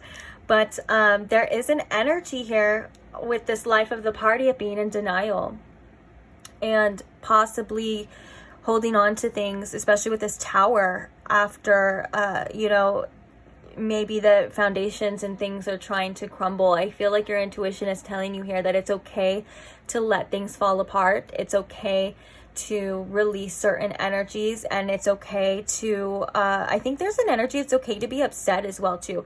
With this Last Straw, the energy that I'm getting from this card is you're like, all right, that's it. Like, I'm not doing it. I'm getting almost like a frustration or anger. That could be from someone specific, or that could just be the overall energy.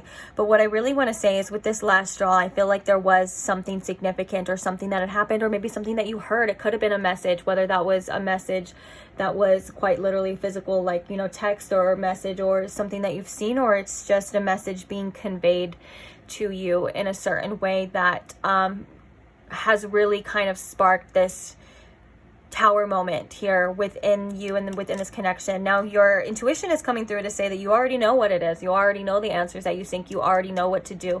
And I think the solitude has a lot to do with this, as well as the authority card coming in reverse. Now the authority card upright would be someone that you can rely on. It would be someone that you can take their advice, you can trust their word, and you can, you know, trust them.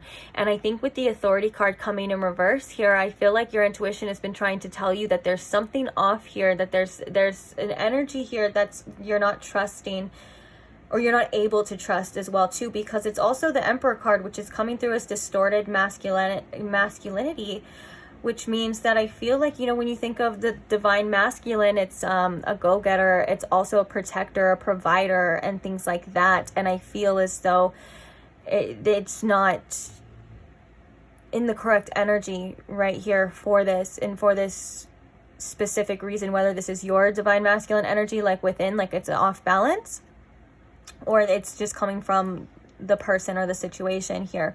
Regardless, I feel as though this reading is going to be just a little tiny bit tough love. It kind of is, but it's just something that you've been denying within yourself, that your intuition and you know what it is, what the truth is of this situation.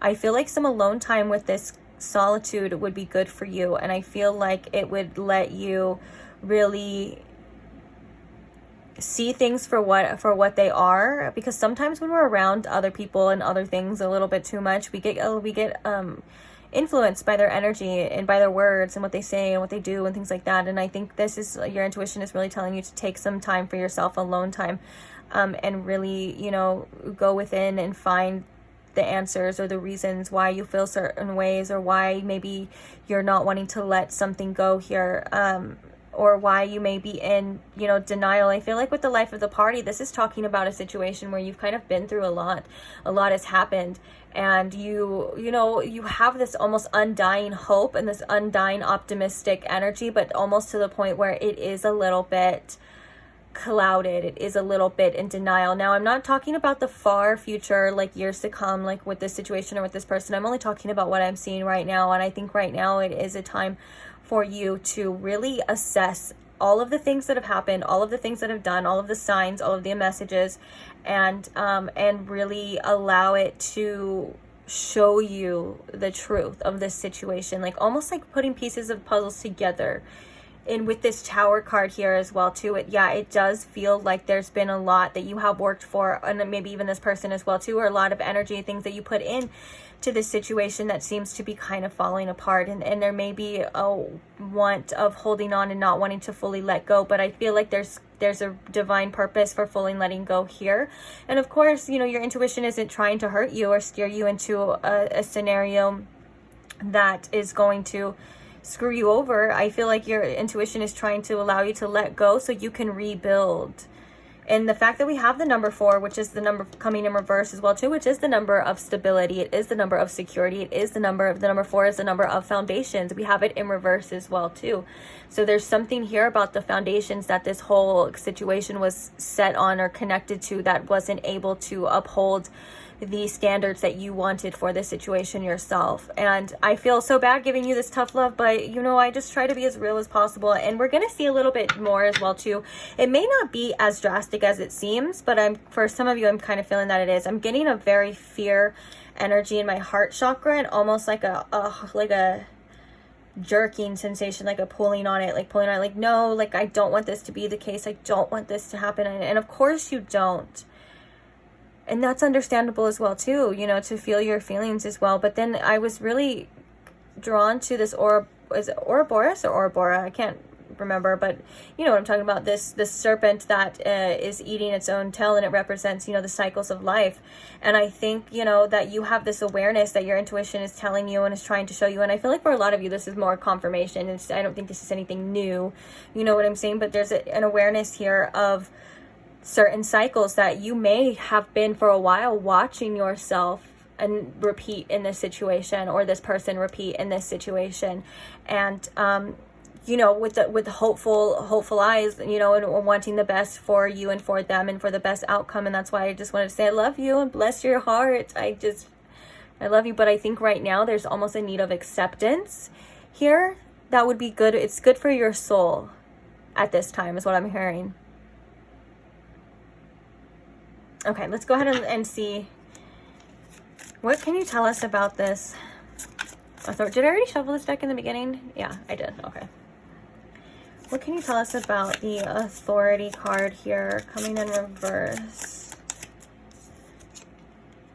We have the Hanged Man. So yeah, I feel like there's a situation that does need surrender and looking at things from a different perspective here as well. And also I feel like, you know, we can't control other people. We can't control anything else. So we kind of have to just, like how we were just talking about, accept certain people for who they are and not who we know they can be, not who we know that they want to be. You know, and with that, it does come peace, but it's also a sacrifice in a way as well too. It's like, I just want to say I feel for you, because I am feeling so emotional with this pile. I feel like my heart chakra is literally bleeding out and crying out, you know, and it's something that I think it's not fair. But it's also not fair for you to continue accepting and continue in cycles that you know you're better than, that you know that you've outgrown, and you know that you are more capable of overcoming. You know, it's like, I feel like this is an energy of like advancement, like maybe within you and this person, like you may have you may have grown to the point where you're seeing things now from a different perspective. You're seeing the truth now than how you used to see it before. And that's causing you to make different choices and have different actions. And that sucks, because it's going to create different outcomes, and maybe not the outcome that you wanted. Of course, it's probably not the outcome that you wanted, at least right now, you know, but I do believe that it's for your greater good. And there's a reason why you feel stuck on this energy. There's a reason why you feel stuck here as well too. And I feel like this is a beautiful card for surrender, because, you know, in this case, this person is kind of just like laying back as well too. There's also a moon here, and underneath is the water. So I feel like this is, again, your intuition, surrendering to your intuition and your emotions and what they are trying to tell you. Focus on how this person makes you feel, what it is they do, and things of that nature, because they're reaching out towards the moon, which represents also hidden things. It represents unconscious things, subconscious beliefs, and all of that kind of stuff too. But it also represents the unknown, and I think this person is going in that direction in this card, in this case, because one of the hardest things to do, especially when it comes to breaking cycles and letting things go, is to having to face the unknown of what's going to happen next. Well, if I let this person go in this time, are they going to come back to me? And if I let this person go, what's going to happen? Is this going to be it? I don't want it to be it. You know, these are all of the things that I'm feeling, and that are completely valid and understandable. That word sounds weird. I'm pretty sure that's a word, but I think that sounds weird. Understandable? Yeah, that's a word. What am I worried about? Okay, yeah. So, and yeah, but you know what I'm saying? Like they're valid, and for, you know, exact reasons, but at the same time, I think that there's been a situation, and within a situation, it's like, you know, that you can't keep going the same way it's been going. And I think it's almost a pivoting point here, that your intuition is trying to tell you, like, you know, that it's for a reason. So you just have to kind of surrender to the divine plan. You have to surrender and understand that there's other things that you may not be able to see right now, and there's other things that you may not be able to know right now. But with that being said, you know, having faith in spirit, and having faith in the divine plan, and knowing that maybe our plan, you know, our plan that we have for ourselves, it doesn't maybe, you know, align with the bigger divine plan, but the divine plan will always be the one that is the plan for us. The divine plan will always be the plan that we are going to have to surrender to regardless, you know. And sometimes we don't understand why, but it's just for a greater good. And it could be because you deserve more. That's kind of what I'm getting here, is that you deserve better. And whether that's this person realizing that they need to give better to you, or that's someone else, or that's you giving it to yourself. Because with the solitude here, I think it's good for you to be alone for a little bit and to be in your own energy. Actually, let's go ahead and clarify this. So what can you tell us about the solitude here? We have the 9 of Cups, and we have the 10 of Swords. Wow.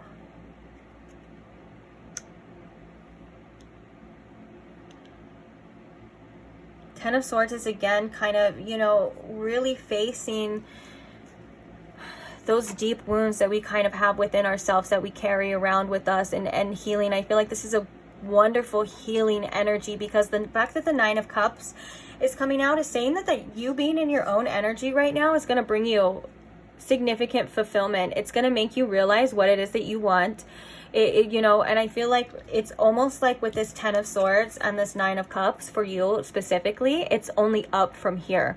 Like with this person, they may have other things to go through and other things to realize as well, but for you, I feel like it's almost getting better, and there's more to come here. And especially with this Nine of Cups, I feel like this moment, or this solitude, this hermit mode, I guess you would say, of solitude that you're going in is really going to be one of the most fulfilling, self-fulfilling, self-healing things that you could possibly do for yourself here as well. And it starts with accepting, you know, this kind of painful ending here, but really what you're going to do is you're going to realize what it is that you want. Or maybe you're realizing this as well. For some of you, you may be in the solitude mode, and you may be like, well, did I make the right choice? You know, am I in the right place? This is saying yes, that you are.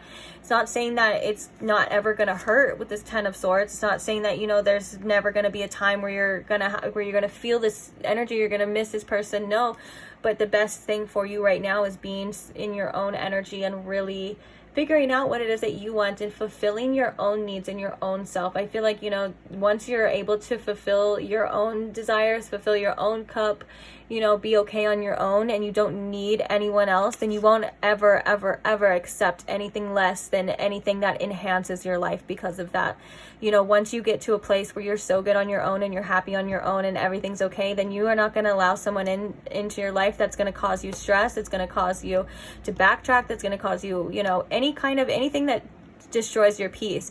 Now you're only going to allow situations and people in that enhance your life, that make your life better, that make your life more enjoyable, you know, help you, have something to offer, you know, and things like that. And this is a powerful place that you are headed towards, where your intuition is trying to lead you to. And I promise you, it is possible, and it does get better. Even though the Ten of Swords is an energy of like, I want to die. Obviously not really. I'm not talking about like really like suicidal thoughts. I'm so sorry. For a trigger warning, if that is something that you are thinking about, please reach out and get help. Please. No, I'm just over dramatic, and that's how I say things. I'm like, oh my God, this is it. This is the end for me, you know? And then you realize that this is only the beginning for you, and you have so much beautiful things coming towards you. It's crazy. So let's go to, what is this networker about here for pile 3, please? I'm really interested to see what this one is as well, too. What can you tell us about this networker? We have Judgment, Truth. Excuse me. You know the truth of this situation. It's, wow. This is a powerful energy as well too. I love this Judgment card. It's again another like burning, rising from the ashes as well too. I love that. But yeah, with this Judgment card, this is about seeing things, seeing truth for what it is, and also being able to look at the past with clear eyes and to see it exactly for what it is, for what it was, not for what you want it to be or anything like that. As well as the Judgment is an opportunity for us to change as well too. It's an opportunity. I believe Judgment is Pluto as well too. So talk about burning away. That's Pluto energy. Yeah, I think it is Pluto. If I remember correctly.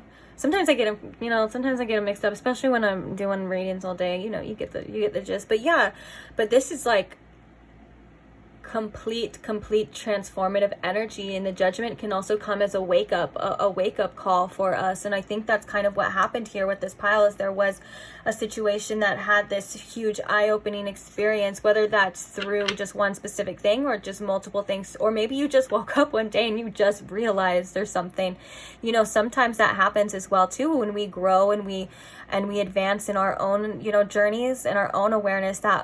And when we learn our own lessons as well too, it's crazy how sometimes our feelings can like completely show us or change. Like we can just see, it's like almost like a cloud is lifted off, or like a blindfold is lifted off, and we're like, oh my gosh, I was dealing with that, or you're like, I was allowing that, you know what I'm saying? I think this is either to come or has come for a lot of you as well too.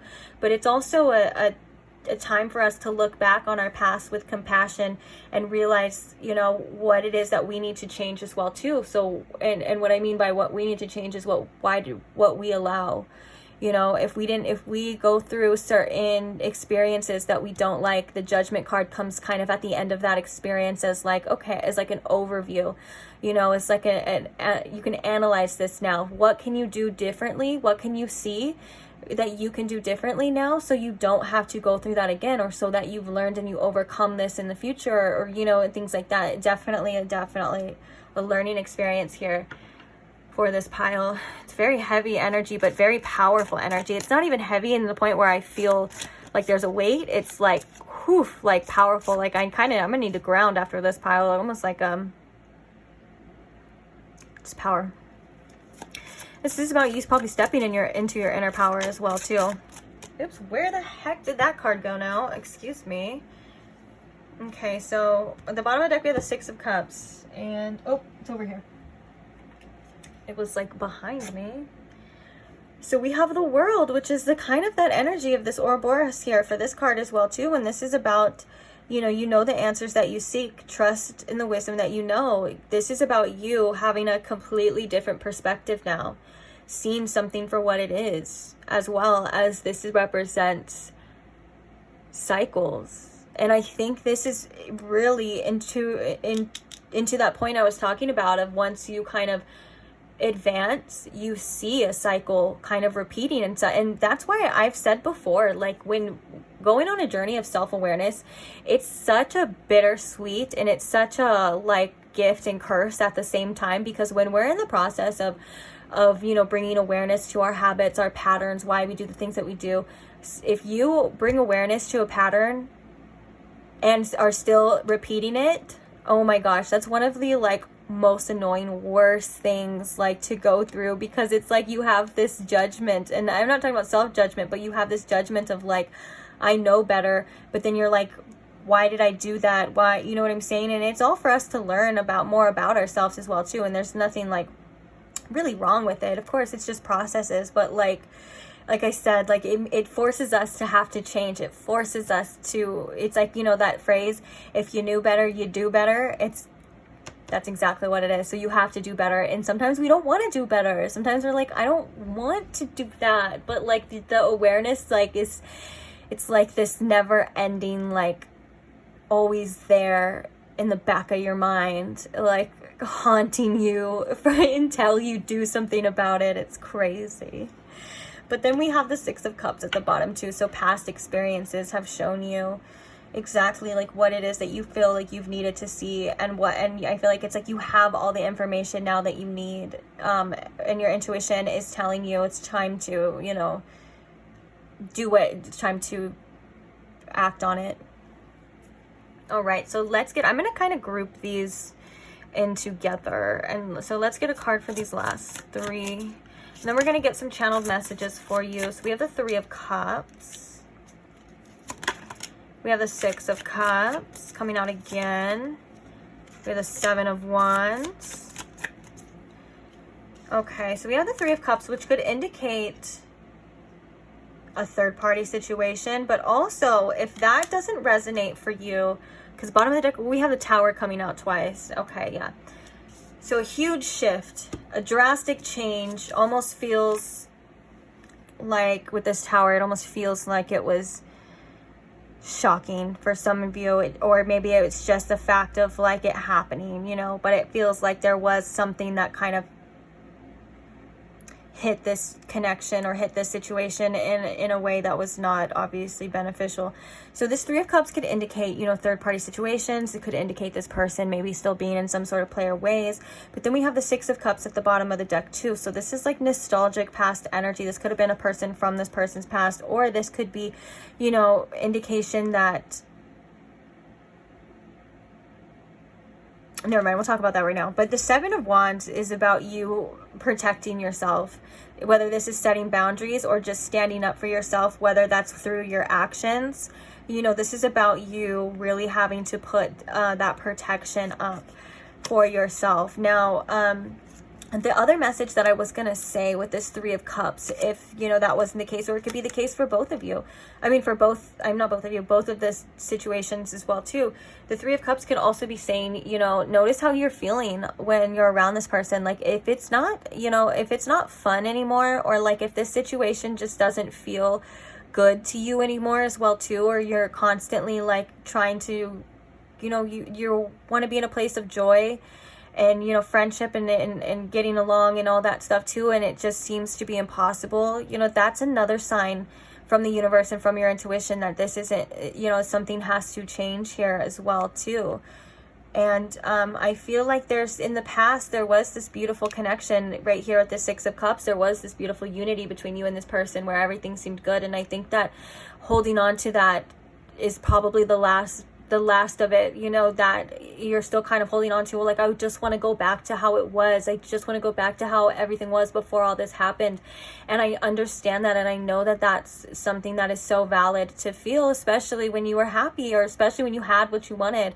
But the truth here, and I feel like there's just so much tough kind of love coming through, but the truth here is that, you know, once certain things happen, or once you're shown certain things, sometimes you can't. And I feel like maybe how it wasn't as clear as we like to believe at times as well too. Sometimes we get nostalgic and we over glamorize the past as well too, you know, or we don't see it, or maybe things were kept from you as well too. For some of you, like, maybe this is how that was your real perspective, that's how it was for you, and then there's other things that kind of came to light to show you, wait, that's not the truth of the situation, you know. And I think sometimes us holding on to the past keeps us in this denial energy as well too. And change is not easy, especially tower moments in there as well too. I love that we have the Queen of Wands coming out here, and then we have Strength as well too. This is a beautiful energy, and I feel like this is going to be a very empowering energy for you. And I feel like this is leading to you to some sort of advancement, whether that's like a glow up physically, mentally, whatever the case is. But I feel like with this Queen of Wands, like this, you're going to be in a place of power soon. Very much a lot of power soon. I can feel it already in this reading, but that doesn't make this, you know, any easier, of course. And tower moments are usually meant to be destructive, and it sucks. And I know it. I know how it feels, and you know, it does suck. So just feel your feelings. Don't judge yourself as well too for wanting things, for making decisions, you know, that maybe you feel like you should have made better, or whether this is advice for you in the future, you know what I'm saying? Just please be kind to yourself. That's all I ask of you. All right, so let's go ahead and get some channeled messages from them to see what's going on with them here. So what are some messages pile 3 needs to know as well about this situation? So we have, I love you more than words can explain. I'm always busy. I want to look good for you. I don't want to fight anymore. There's some channeled messages here. I think you're the one. I'm starting to fall for you. I thought you'd never walk away. And I don't believe you have feelings for me. Well, these are surprisingly less intense than I thought. I'm holding back, and I was only looking out for myself at the time. So this could have been, yeah, commitment issues as well too, whatever this person is trying to show you. It's something that you've been sensing. You kind of know what's going to happen. I feel like it's almost like you're able at this point to predict the future of this situation. So just be mindful of that. But yeah, I feel like with this person starting to fall for you, I feel like I don't believe you have feelings for me. There's a lot of doubt in relationships. This person's outlook on romantic relationships or on situations I feel is a little bit tainted. I'm almost hearing that sometimes this person may have a lack of respect for certain types of relationships, I guess, if that's what you would say. What I mean by that is, if this is a male figure, then this person may have some at times a lack of respect for the opposite sex. Or if it's a woman, the same thing, you know what I'm saying? And that could for some reason, that could just be a specific message, but for some reason that's coming up here in regards to maybe this person's outlook. Their feelings for you are obviously there, they're strong, but that I'm always busy, that sounds like just an excuse to me. That sounds like I'm trying to run from my feelings, I'm trying to run from my problems, I'm trying to distract and escape, you know, from here, and all of that stuff. Like, this could be very triggering for you at the same time, you know. It could be triggering some sort of abandonment issues, and this person could be in a very avoidant type of energy as well too, with that being said. So that is kind of like that tug and pull type of energy.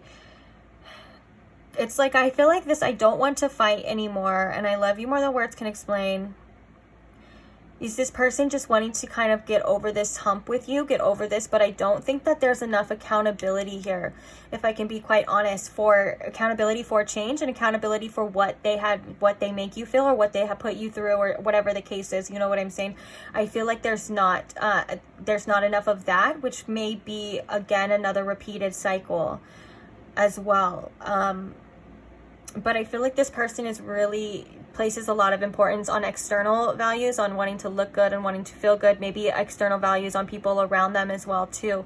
And so they kind of may almost have a little bit of growth to do as well when it comes to going deeper than that. I think that if this person is kind of in an avoidant runner energy, it's the fact as well too that they're maybe very fearful of anything going too far, too deep, too much.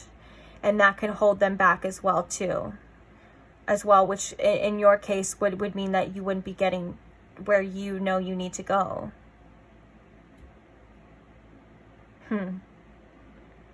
Interesting. So let's go ahead and get some advice here. Speaking of, on that note, let's go ahead and get some advice. So what advice do we have here, Spirit, for pile 3? What can you tell pile 3 about the situation, about anything? So we have, you can start over. Your past doesn't dictate your future. Each moment is a chance to do something new. I love this. Yeah, it's okay to start over, to start fresh, to, you know, find yourself again, to reevaluate. It's okay to change your mind as well too. I love this. Earn your own money, then you can buy what you want. Yeah, and I think that there's a lot of things here about you having your own independence. We kind of saw that with that 9 of Cups, like your own, fulfilling yourself emotionally. When you're able to do that, you're in a place of power where you feel you don't need anybody as well too.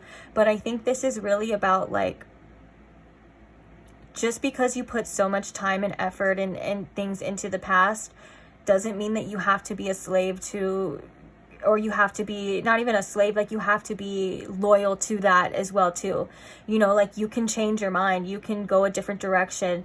It doesn't mean that you have to be that certain way forever. And also, you know, if someone sees you in a specific light and you're changing and you're advancing or developing, or even if you're just changing in general, you know, you don't have to live up to their expectations, or you don't have to live up to that illusion that they have of you now in their mind, because the past is nothing but an illusion, but they have this specific outlook on you. You don't have to match that or be that. You can still change. You can do whatever you want. You know what I'm saying? This is a beautiful energy of, like, not letting your past define you anymore. Like, if you want change, you know, you're the one that is going to create the change.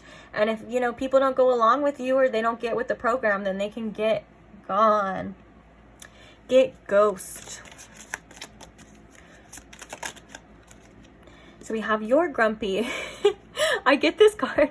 I'm laughing because I get this card all the time when I want to pull that. I just grab this deck and I want to pull it, and then it's like, you're grumpy. And you know what? It makes me even more grumpy. Like, I literally get it and I'm like, I don't want to freaking hear it right now.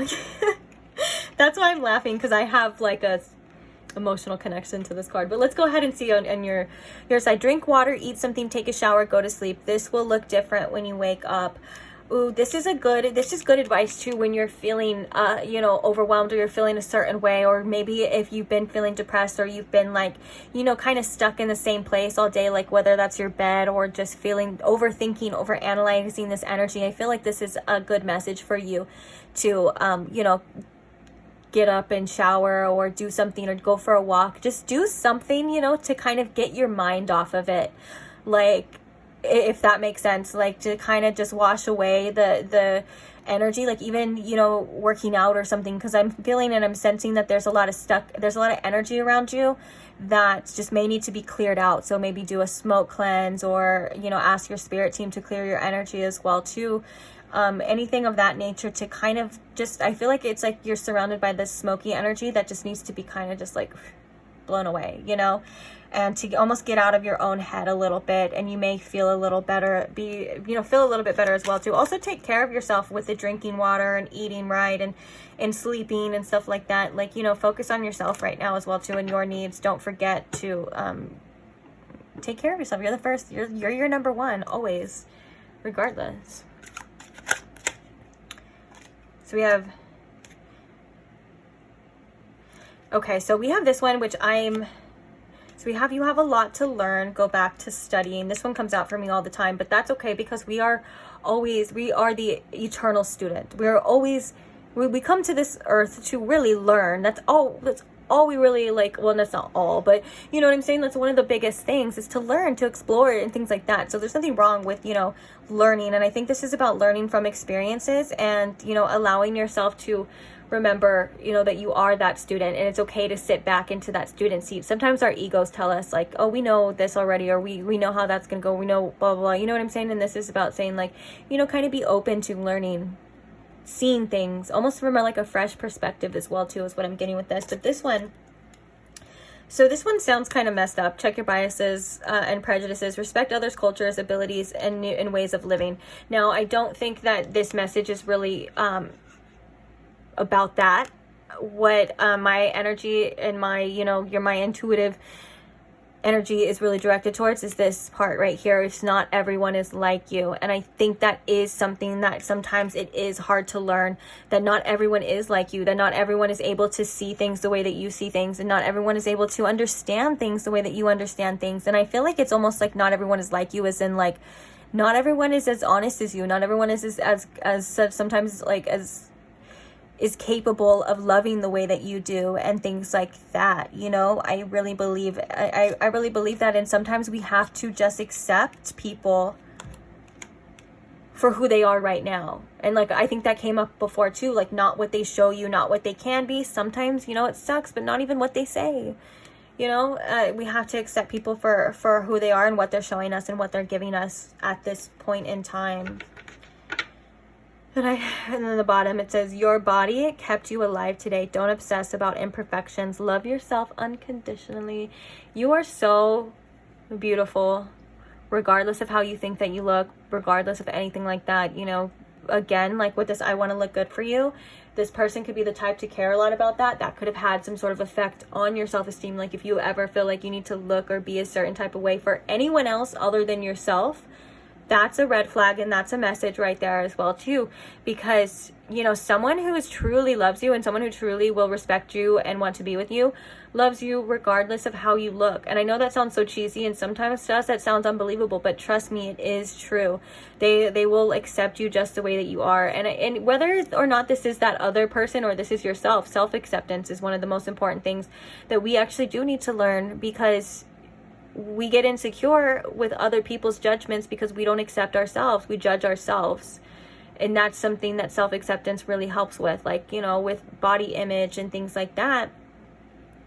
Accepting yourself for who you are makes it a hell of a lot better if someone else were to try to judge you, because you're like, well, I'm fine this way. Like, I'm happy here. I'm okay being this way. Like, I don't need to fit into your standards. I don't need to fit into your mold. Like, I'm me. And that would be a disservice to myself to try to do that anyways. That's abandoning yourself to try to fit someone else's image. But like I said, if you want to look good for yourself, though, that's different. Like, it's okay to want to look good and to feel good. Of course it is. Like, that's something that we should all do. We should all take pride in ourselves and stuff like that. But when it gets to the point where other people's opinions and other people's judgments, we're doing it for them, no, we don't do that. And then, okay, so now the last one, I think it's the last one before too, is stop trying to control everything. Let things work themselves out. Yeah, I think that's a big energy right now too, especially with this Tower. Let things, you know, let things be. Whatever they show you is what it is. Like, let them ruin this, let them ignore you, let them do this, regardless of what, these are just examples obviously, but whatever it is that, you know, you can't control. The more you try to control what other people do, the more you are in denial of like what they're trying to show you, because people will show you. So, you know, sometimes people lie and things like that, but you know, people eventually, they will show you who they are and what it is they want by their actions, or eventually, you know. Sometimes it takes a while, but they will. So really just let it, I feel like just let it be for now is a message, and just understand that you are still divinely guided, you are divinely protected, and there's other things, you know, probably happening behind the scenes that you're not able to see. But if a tower moment comes into our life, it's for a reason, it's for a divine reason, and sometimes it's inevitable as well too. The more we try to hold on or hold off, like hold it off, like hold the tower up is like what I'm kind of getting, you know, it's still gonna fall. And just know that you're so lovable and amazing in this whole process. Be kind to yourself, work on that self-acceptance if that's something you feel called to do as well, because you know, you're worthy of the best type of love. You're worthy of that relationship that you have, that you know, all those wants and desires that you have in a partner. You're definitely worthy of that, okay? And Spirit wants you to realize that, to believe that for sure. And sometimes we need to be in solitude or alone for a little bit, or separation, to really find ourselves again. And I'm 100% proof for that. Like, you know, I've had my share of hermit moments, and those are the best things that I've done for myself and ever. You know, like I've had a lot of relationships that caused so much growth and things like that, but the most growth was in those solid hermit modes after, you know, after those crumblings, after those tower moments. And I, you know, can't thank myself enough for doing that for myself, for taking that time and taking that space and working on being alone or being in my own energy. And, you know, it's the best thing like I said, I've ever done for myself. And I feel like this is something that you could benefit from as well too. So I'm just saying my story, like, you know, that it is true. At least for me it was. So yeah, I am going to leave this reading here. Thank you so much if you stayed till the end. Don't forget to subscribe if you're not subscribed already and you enjoyed this reading. Also, quick shout out to anyone who supports this channel in any way. I'm so grateful for every single one of you. You have no idea. Anyone who likes the videos, shares, comments, whatever it is, or even if you just support from afar, just know that I love you and I can't wait to read for you again. Bye! Hi Pile 4, and welcome to your reading. If you chose the Amethyst Tower, or if you chose the Moon Power Tarot, sorry, then this is your reading. So today we are asking, what is your intuition trying to tell you about that person or that situation on your mind? What may you need to know about it as well? So first things first, we're going to start with the pre-pulled oracles just to get the overall message of what your intuition has been trying to tell you, or just messages, multiple messages of what your intuition has been trying to tell you. Then we're going to be using the tarot deck to actually clarify and get even deeper into the messages here. Oops, we got a blank card right there coming to my attention to take it out. Oh my gosh, I'm also hearing this could be a connection that you are starting blank with, like whether this is a new person or someone that you may be starting over with this blank card as well too. But I actually do need to take that take that out. I'm pretty sure that's a card that I create my own card, but it doesn't do me justice if it's kind of just blank in there, does it? Unless I give it meaning. Now I kind of want that to be the meaning of the card as well too, like a blank start, and keep it in there. Oh, I'm gonna do that. You guys just witnessed the creation. I'm gonna put it in there now, because it's my deck and I can do whatever I want. I can make whatever meaning I want. And when you can, this is your message to do whatever you want with your decks too. Okay, so sorry, let's go ahead and get into it. Excuse me. So the first card we have for you is the Life of the Party. What number is that? That is the number 29, which is the Master number 11. The next card we have for you is the Child, which is the number 16. We also have Kuan Yin with care and compassion. Choose to be loved. Do what is right for everyone involved. Offer a helping hand. We also have Firm Foundation with number 4, which is the number of 4 firm foundations, which has been coming up a lot. I feel like almost all the piles had a significant number 4 message in there too, but also kind of different at the same time as well. That's interesting. All right, so the next card we have here is the Miriam, which is Sacred Vision. Choose to forgive in order to heal. See the light in all. Remember that love has no boundaries. I love that. And then the last card we have is the Advocate, which is the light attribute, inspires you to put compassion into action. And the shadow aspect is embracing negative causes or committing to causes for personal gain. Okay, so what is your intuition trying to tell you about this situation?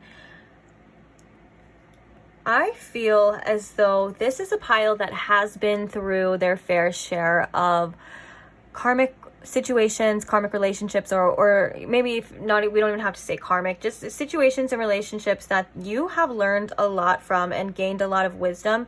But I feel as though your intuition is coming through to tell you to please do not let that blur your outlook when it comes to future prospects, or when it comes to whether that's this person, or when it comes to the situation altogether. Like if that was the case, if you are starting over with somebody or you are wanting to have a fresh start, I feel as though your intuition is coming through to tell you that yes, you have learned so much from the past, and it's okay to trust yourself again. It's okay to trust yourself more and to be able to handle certain situations, as well as you've learned so much that it's like you know now what it is that you can handle. You know now, it's like it's almost as if like you're very intuitive as well to foresee things, but do not let your fear of an outcome cloud that as well too. Like it's okay to be hopeful again. It's okay to feel reassured again, or to feel like, you know, you can have a situation that can blossom and grow into something that you've always wanted, or you feel like you deserve, and things like that, without having to constantly be on the lookout or kind of have this protection barrier. I'm hearing sometimes you might protect yourself a little bit with sarcasm as well, or maybe just like a humor, like a certain type of humor of like, and that may be kind of like masking in some way, shape, or form, or like, there's nothing wrong with that. I'm a very sarcastic person as well too. I think this is only coming up to like, you know, to show you that you may be kind of protecting your emotions a bit, and it's okay to feel again. It's okay to, you know, embrace these beautiful emotions here with this situation. Now with this firm foundation coming out, I think this has a lot to do with what you've learned and what you know already, and basing this connection on a firm foundation sets it up for success later. So firm foundation of boundaries, firm foundation of communication, firm foundation of just having the same likes, listening to each other, and you know, having things in common, as well as I was gonna say listening to each other, but the message was, what was it? Oh, also, you know, being aware of red flags and triggers and things like that as well too. These are all things that are important for a firm foundation, and I feel like communication is obviously the most important part. So, you know, if you're open to that, or if that's something you've been working on, then this is something that your intuition is guiding you towards as well too. And I feel like there's just an energy, especially with this child, there's a card here, there's an energy of not letting anything kind of steal your joy, or steal that beautiful positive outlook that, you know, we all kind of have, or that childlike wonder to explore as well too. Sometimes when we get hurt in other situations, we kind of now hold back, and we're not able to explore other things, or, you know, go as deep as we would like to, or see things the way we would like to, because of that. So I feel like, you know, this is a very healing connection to allow you to kind of release the past, or at least release past expectations that aren't in alignment with what you want. So like, you know, you're expecting people to only do these things or to hurt you, or, you know, that kind of thing as well too. Now, I do believe though, you know, with this card, the life of the party, this is again indication that you have been through a lot, but it's also indication that you have survived as well too. And I think that, you know, there's a fine line between optimism and there's a fine line between denial. And I think your intuition is trying to get you to trust yourself more, that you know the difference this time, or you know the difference now. It's like your intuition is also trying to tell you to like listen to yourself, to trust yourself, that you know better, and that, you know, even though you've had situations that have brought you a lot of pain, they've also brought you so much wisdom and clarity at the same time, and you don't have to take the pain into or carry it around with you, you know, almost like kind of release your burdens and expectations, I feel is something that your intuition is trying to tell you. So let's go ahead and get some tarot like we were talking about, and let's see anything else. So with this Advocate, this, yeah, and even this imagery right here as I'm looking at it, this person is, you know, nurturing this plant that is starting to sprout and starting to grow. It says inspires you to put compassion into action. So your intuition is leading you to whatever you feel quite literally inspired to put in your energy and your effort into. If you feel that way, if you like want to go towards that direction, you know, your intuition is saying do it. Don't hold yourself back in certain cases. All right, so what else can you tell us about this Advocate, please? We have Judgment. Now, Judgment is all about looking at the past and, you know, and changing. Like, I feel like I was just talking about this in another pile too. We have the Ten of Wands as well too, releasing those burdens. Again, all that stuff that you're kind of carrying with you that is a little bit unnecessary as well. But what I was talking about with the Judgment card here, and I love that it's coming with this card that's all about compassion, because putting compassion into action in the form of judgment is looking back at your past, seeing what it is that, you know, you've done wrong, or what has happened, or the other person did wrong, whatever the case is, kind of seeing it as some sort of truth or some sort of wake-up call, and choosing to be better or to do better. And I think this is amazing, and your intuition is really applauding you as well, that you have grown so much as well too, and that with that you can advance. You know, all of the things that happened in the past you can make better, like by making better choices and choosing different decisions and going different routes, all of these things, you know, trusting your own judgment as well, even though things may have been messed up in the past. And I love that this Judgment card is like a world over there. I think in this deck that's a lot of it, but this really represents, again, getting a kind of different perspective and zooming out, just like the Judgment card kind of can at certain times. It's about like looking at things from a different perspective and definitely seeing it for what it is. So I feel like there's a zooming out here that you may have been doing, or this is just like what this message is, or your intuition, sorry, is telling you. And I think trusting your own judgment here, again, is very, very, very important. But also the Judgment card comes as a time for change as well too. If you didn't like the way it was going before, this is an opportunity to do things differently, I guess would simply be put here. And I think a lot of this has to do with like old baggage. So with this Sacred Vision card, what else can you tell us? What else can you tell us about this Sacred Vision card here, please?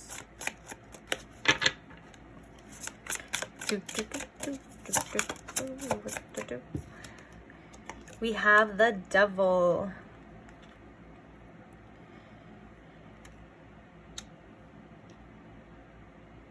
Interesting.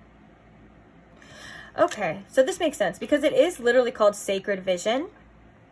And I feel like this is the vision of what you want, the vision of what you expect or what you want to come or whatever. So anything that is restricting you and holding you back from that is what you're, I feel, needing to address here as well.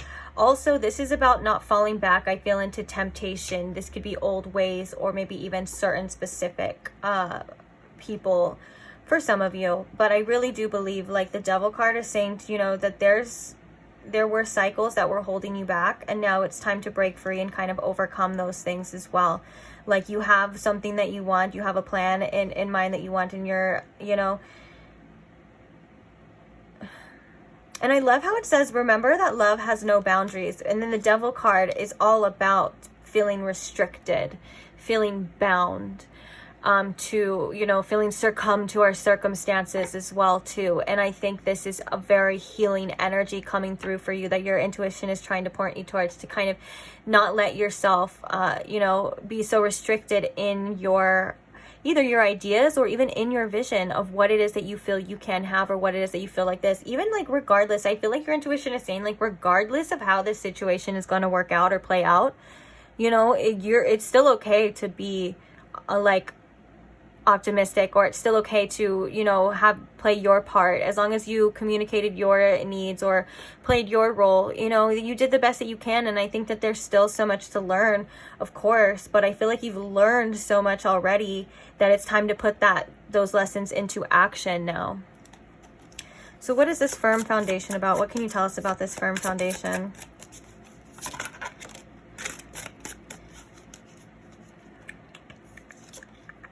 We have the Moon. Ooh, and then bottom of the deck, we have the Nine of Swords. Interesting with this one. Okay, so with this, of course, the original message was about, you know, building firm foundations in yourself. And I feel like this was about, like, those situations, kind of you almost coming home to yourself. And I feel like, you know, you're more stable, I feel, in yourself now. And with that, I feel like with this Moon card, your intuition is leading you to face the unknown, face your fears, and realize that you have this inner stability within you, that you're gonna be fine regardless. Like, you're going to be safe. It's okay to explore the unknown. It's okay to take risks, take chances, or do things that you don't know the outcomes to, because you have that stability that you've worked so hard to cultivate within yourself already, that's going to keep you safe regardless. And I think this is so beautiful. And I just feel like your intuition is so proud of you as well too. And your spirit team is so proud of you for how far you've come. And so they're like, you know, you didn't get this far to only come this far. Now there's other things to experience within this situation as well too. There's other things to learn. And yeah, we don't know all the answers. And especially when it comes to your intuition, you know, it's not going to give you all the answers, and it's not going to tell you probably exactly how this situation's going to play out, you know, or I don't know, for some of you it might, like if you're readers or anything, or you do that yourself, but still, even that though, everything is subject to change. And that's kind of one of the things too about, you know, fortune telling in the future as well too, is that, you know, based off current energy, it could be one way and then something shifts and it could be the other way. None of us really know, to be honest. And that's kind of the beauty of it and the mystery of it as well too. And that where we get to explore these unknown parts, this uncharted territory that is just so beautiful. That's where we find aspects of ourselves. That's where we learn. That's where we grow. You know, we can't learn and grow by staying safe all the time as well. And one of the biggest things is, of course, the unknown is like, oh, it brings anxieties, it brings fears and things like that. And then underneath that, I love that we have the Eight of Wands here too. And then we have the Fool. Oh my gosh, yeah, take risks. Well, not take risks. I was actually hearing that video where she's like, don't take risks, don't tread into treacherous waters. But I feel like your intuition is saying, like, it's cool. You'll be fine. Don't listen to this. But yeah, it's like you have everything you need with you to be okay. Like, you're a lot more protected here than I feel it seems. And I think that's really beautiful. So it's okay to explore these, like, other aspects of yourself as well too, even emotionally. Like, don't be afraid of feeling something again, or too deep, or caring too much, you know, especially because I'm saying that because we have Cancer here, as well as this Moon is very bright. And so with that being said, you know, this is all just a part of your journey and, like, this exploration. And I feel very excited for you for some reason as well too, because I feel like you're on an adventure that you may not even be aware of, where you are going to find and realize a lot of different parts of yourself, and in this situation may bring a lot of things that you didn't even expect, which could be joy, and it could be, you know, a lot of other things. But it's also the Moon, so it's like, you know, you got to take those steps out there and see. Okay, so why is this Kuan Yin Karen Compassion card here? What can you tell us? There's a lot of stuff about being compassionate here as well too. Putting compassion into action. Care and compassion. I think this is even says compassion too. Oh no. No, it doesn't, but it's on the same vibe. This is, again, we have a lot of divine feminine energy here as well too.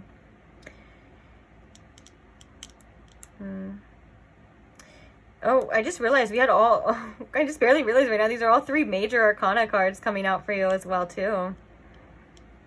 Interesting. We have Devil, we have Capricorn energy, and we also have Pisces energy, and we have Cancer here as well too.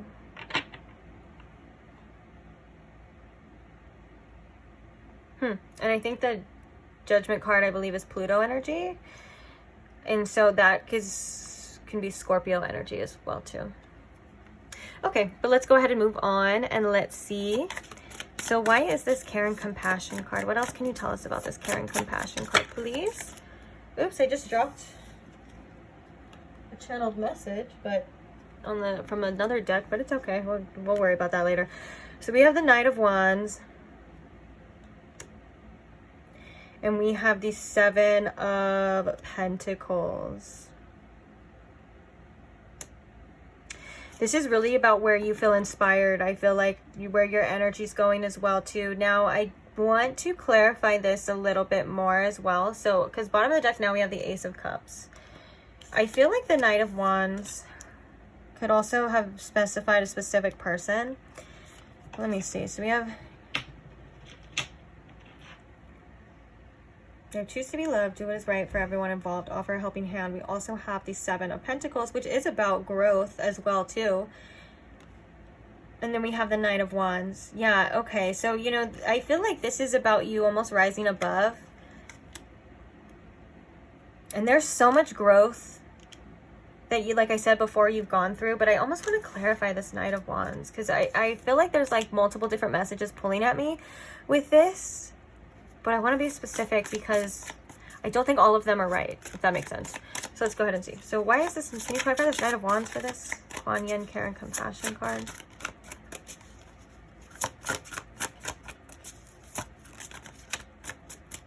I heard kind of pushing through insecurities and pushing through your own doubts as well too with this. Okay, what is this Knight of Wands here? I'm like, damn, do you not want to tell me? Okay, so yeah, okay, so this is about yourself. Bottom of the deck now, we have the 4 of Cups. Okay, okay. So now that I feel like this is about yourself, because you know, if I can be quite honest, a lot of these readings when the Knight of Wands come out, it kind of indicates player energy, but this is now that I see that it has a lot to do with yourself. So let's go ahead and just tell you what I'm seeing here. Let's talk about it now. So I feel like this is all about you, you know, that inner drive, that inner passion, and, you know, going towards what it is that you feel like you want within this situation. Like, if you feel like passionate or drawn towards it, then do it, you know, then go for it.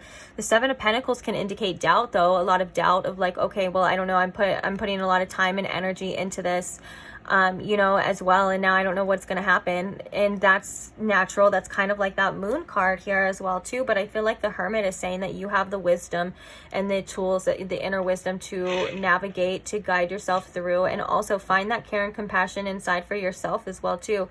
Regardless, I don't think you're going to allow certain things to happen anymore. I don't think you're going to allow things to, you know, go a certain way. You're going to see truth for what it is. There's literally a light bulb here. Like, when you need the ideas, they will come, but you're definitely going to see truth for what it is when you need to see it. And again, there's more trust as well too. But also, I'm getting a message with this Knight of Wands here. At times we can be our own worst enemy, and it's important to realize what we want and where we're going, and where, you know, we want to direct our energy. Are we directing it towards anger? Are we directing it towards conflict? Are we directing it towards, you know, resentments? Or are we directing it towards,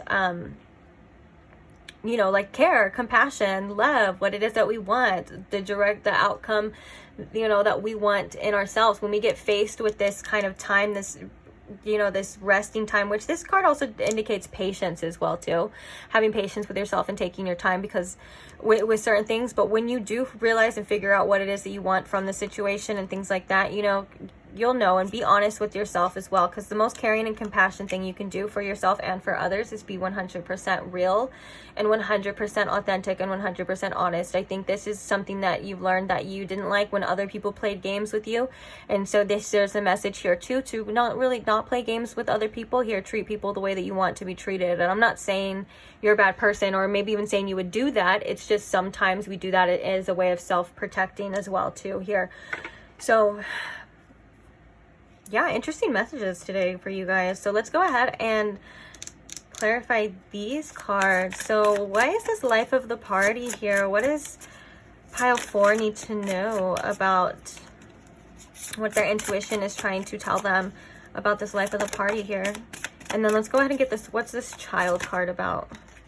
Oh, the Queen of Cups. I love that for that child card. Nurturing your emotions. And I love that. You know what's crazy? Is that I feel like with this child card, it's kind of letting your feelings, you know, like feel your feelings and kind of letting them out. Because normally the Queen of Cups has a cover on her cup. And I feel as though that's indication of her being in control, or like being allowed, knowing what to do, you know, when her emotions arise, like not letting them get the best of her, not letting them overflow. But I feel like in this Queen of Cups specifically, this one is overflowing. And she's happy, and she's like, okay, I have it. Look at all these bottles that she has. Look at all these cups. Like, she's good, you know. So she's gonna let the way her, you know, feelings kind of just roll on out and go right back into the ocean, which is really cool. I really like this Queen of Cups card, honestly. I don't think I ever like looked at it that deep, but I'm digging it. She even has cups with pentacles on there. She has, interesting. She has a dog next to her too, or a wolf, which I feel is indicating loyalty as well. Not only being loyal to ourselves, but, you know, expecting loyalty here. And also I feel like it's kind of a form of kind of a guardian as well too. Like this Queen of Cups is very protected. And I think that has a lot to do with this childlike energy as well too. Exploring, you know, these emotions that you're feeling, allowing yourself to be free and express yourself the way that you want to express yourself, but also knowing that you are safe and you are protected as well too, and you do have outlets and different assets as well behind you, like backed almost behind you too, that do support you. Well, and I believe that's, you know, spirit as well. But I think these are also all of the things that you've cultivated through the lessons and all of that stuff as well too, and you are protected here. So that's interesting. I love when there's, that's why I love super creative like decks, because it'll be a card, but it'll just give you something so cool and so different in the messages. And that's why I love, you know, the fact that we use different decks for each pile, because I do believe that the images specifically are meant for the messages for the pile as well too. It's really cool. Okay, so let's go ahead and see. So for the life of the party, we have the 8 of Cups. Okay, so I was like, what the heck is this? Because there's the cups on the shirt. We have the 8 of Cups in reverse. And this is, again, letting go of that past. This is that, the life of the party card talks about, the life of the party card talks about, you know, going through a lot of things, and there's like graves behind here too. These could be things, significant things in your life that have ended, you know, that could be indication of, you know, like transformations as well too, you know, as well. But like for the most part, it's about, and this person's still kind of in the grave here as well too. So for the most part, they're still dancing, they're having a good time, even though everything around them seems to be kind of dead or crumbling apart as well. And I think this is, I'm almost hearing this is like, you know, you don't have to pretend anymore. You don't have to pretend everything's okay anymore. Like, it's okay for you to express your feelings in this situation and in this connection, and I think that would be good for you. But with the 8 of Cups kind of coming in reverse, this is like a what do you need to release type of energy for this, because this can also indicate, you know, maybe you have gone through all those things as well, and it's affected your outlook, or, you know, you're carrying those things with you like we were talking about before. And maybe, you know, for some of you, you could have been quick to kind of release people and places and things and situations because you were like, nope, I don't want to do that. You know, I've seen this before, I've been there before, I'm gone. And I think this is kind of saying as well too, to like trust yourself again. Like, you'll know if that's the case here. You'll definitely know.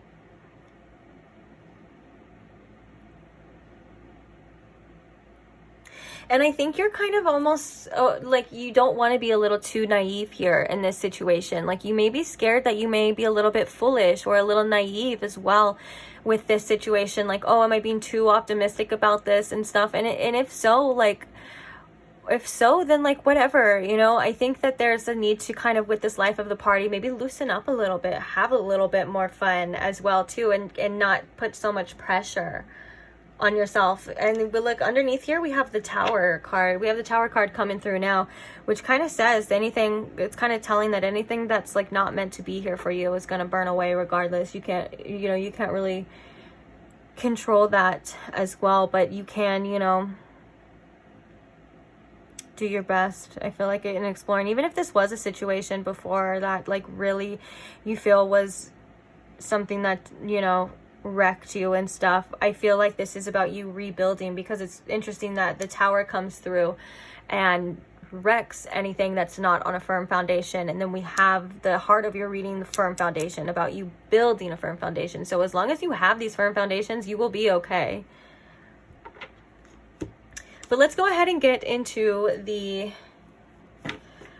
channeled message part. So we're going to get some channel messages from the other person, since this reading, it kind of is basically solely focused on you and your intuition and your stuff, because your intuition really isn't too focused on other people. It's more focused on your growth, what you need to do, and things like that. So let's go ahead and get some channeled messages from this person that you are thinking about.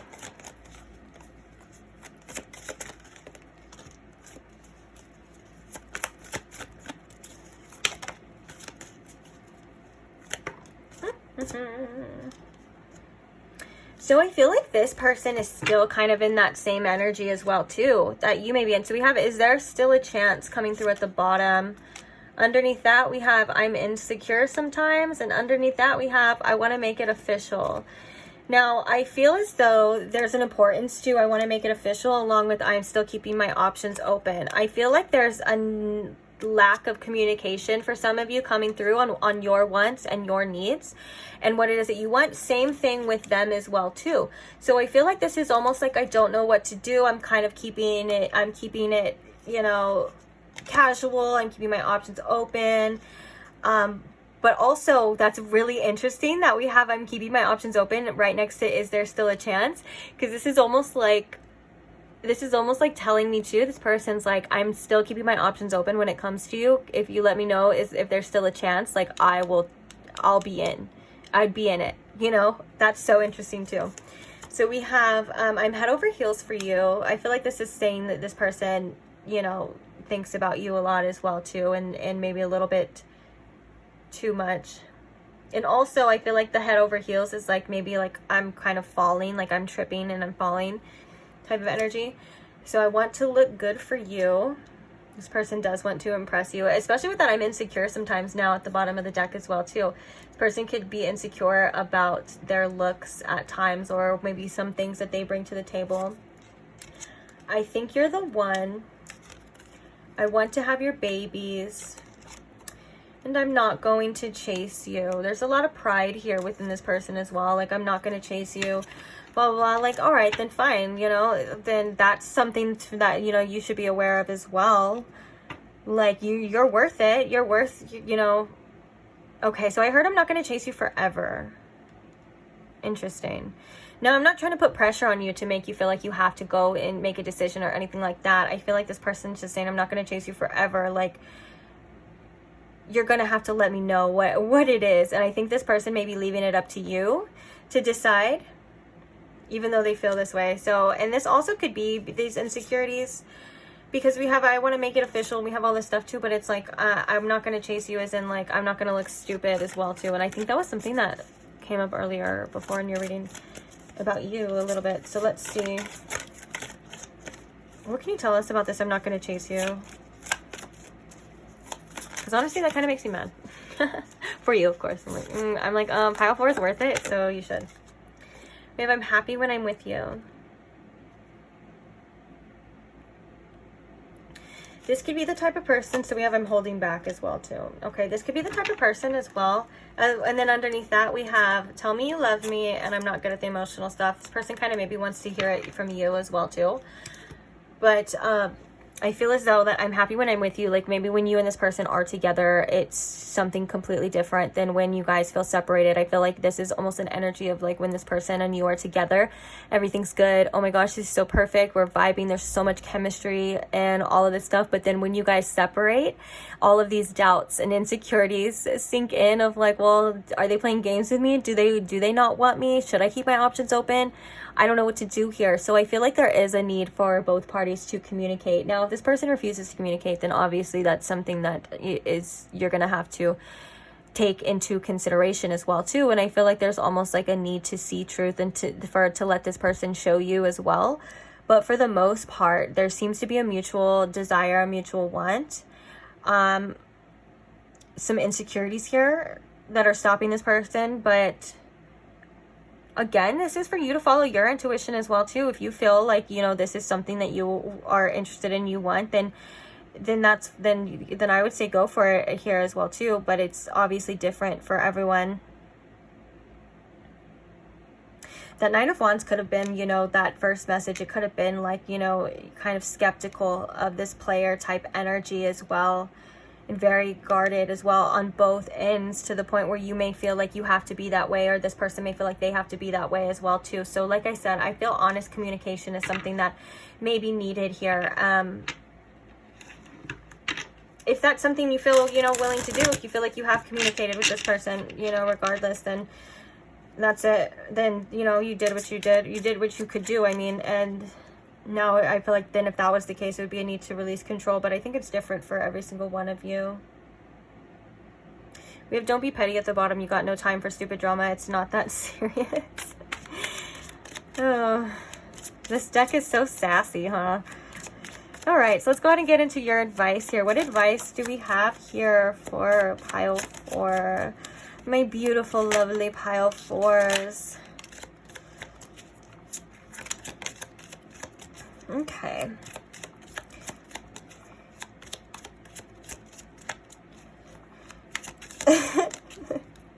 Speaking of sassy, it says, put the phone down, talk to someone in real life before you forget how. I got that one before too. As I'm like have no one to talk to at times, I like look around, I'm like, okay, there's like literally no one here. I'm like, all right, cool. Okay, so this could mean as well, though, again, like, you know, maybe you need to have a heart-to-heart talk with this person in person. Maybe that would be easier. It seems like you guys get along better in person than you guys do kind of over the phone or through other communications. Maybe some wires get crossed or something. And I think that the fact that you and this person, or it's either you or this person, or it's both, may be very guarded at times. This can cause some sort of animosity, you know, for each of you to be a little bit like, you know, with that don't be petty, like that little like kind of offensive kind of guard, like be like on the offense as well, you know. And so with that being said, I think that care and compassion coming through here with that communication makes it so much easier to understand, instead of coming from a place of like guarded, or coming from a place of like, oh well, I don't want you to hurt me, or I'm gonna hurt you before you hurt me, you know, kind of energy, you know. Maybe being open, a little more caring, a little more compassion, a little more love, a little more fun, a little more this, a little more that. I can't think of any more adjectives to say to that. But yeah. And also, ground yourself. Sometimes we have to get off our phone and we go for a walk, or what do they say? There to go touch some grass or something. That's so funny when people use that as like an insult. They're like, you need to go touch some grass or something. Because I'm like, it's kind of true. I probably do. But, yeah, don't be so focused on social media as well, too. So we have this, you won't always agree. Practice looking at situations from different viewpoints. It's not always black and white. Yeah, this is, again, some more communication things coming through as well, too. Maybe, oh, we have you miss them. Loss is really hard. Big hugs. Oh.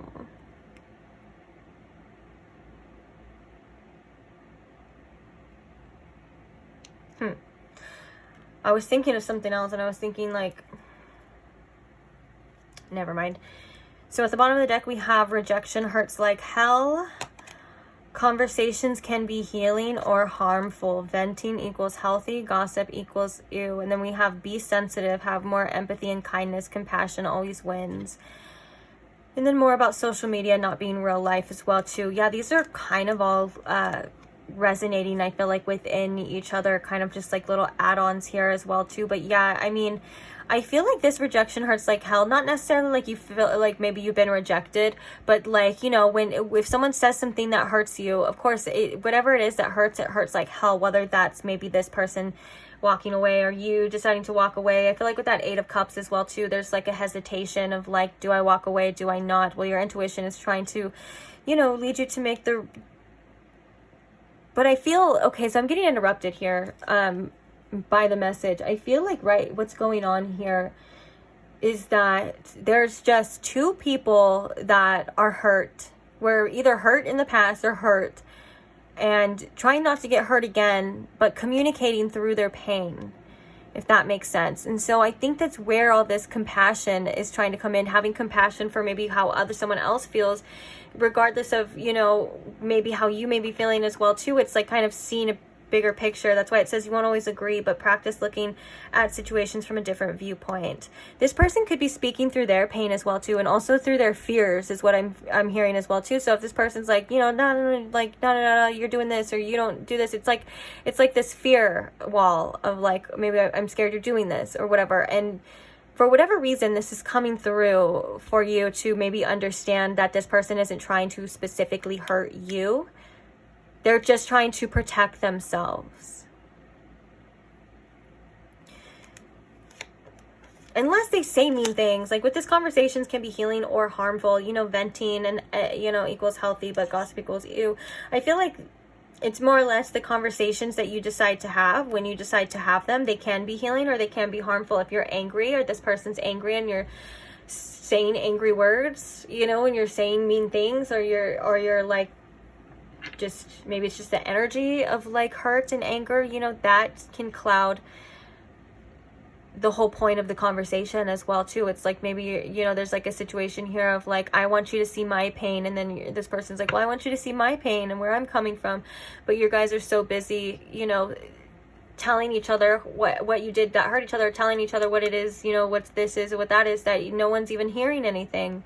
So maybe there was kind of a need to cool down and think about what it is that you want to communicate with this person as well too. There's another pile where this was a big thing.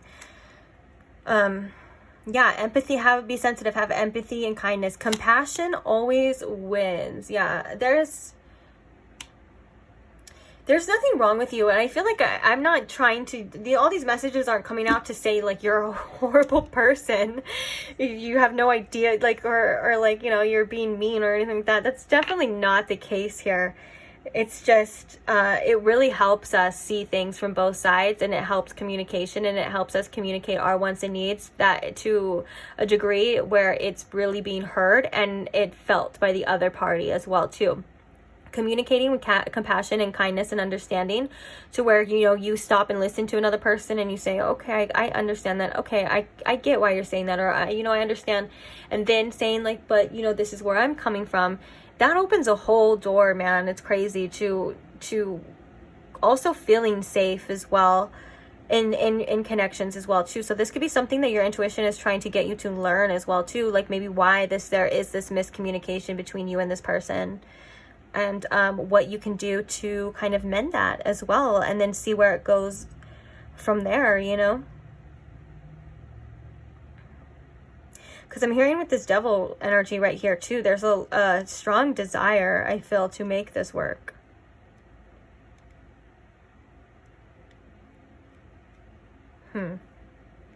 Yeah, but not really knowing what the future holds, maybe, and the fears maybe blocking this as well too. So, which I do see a lot in these readings. But yeah, I feel like, you know, allow yourself to feel how you feel as well too. Allow yourself, if you feel like you miss it, if you miss this person, you're trying to deny it, you know, allow yourself to understand and sit with yourself and understand your feelings and probably where they're coming from and things like that. But yeah, disagreements are always probably going to happen in connections as well. It's how you handle them that I feel is the most important part here too. So maybe if you want to, if it's up to you, it says, tell me you love me. Maybe if you want to, you know, tell this person how you feel if you feel like that would be the best thing. Your intuition could be pointing you towards that as well too. But of course, trust your own judgment, trust your own intuition over what I say or any reading or anything like that says. You know best and you know what's best for you. But yeah, I am going to leave this reading here on that note. Thank you so much for staying till the end if you did.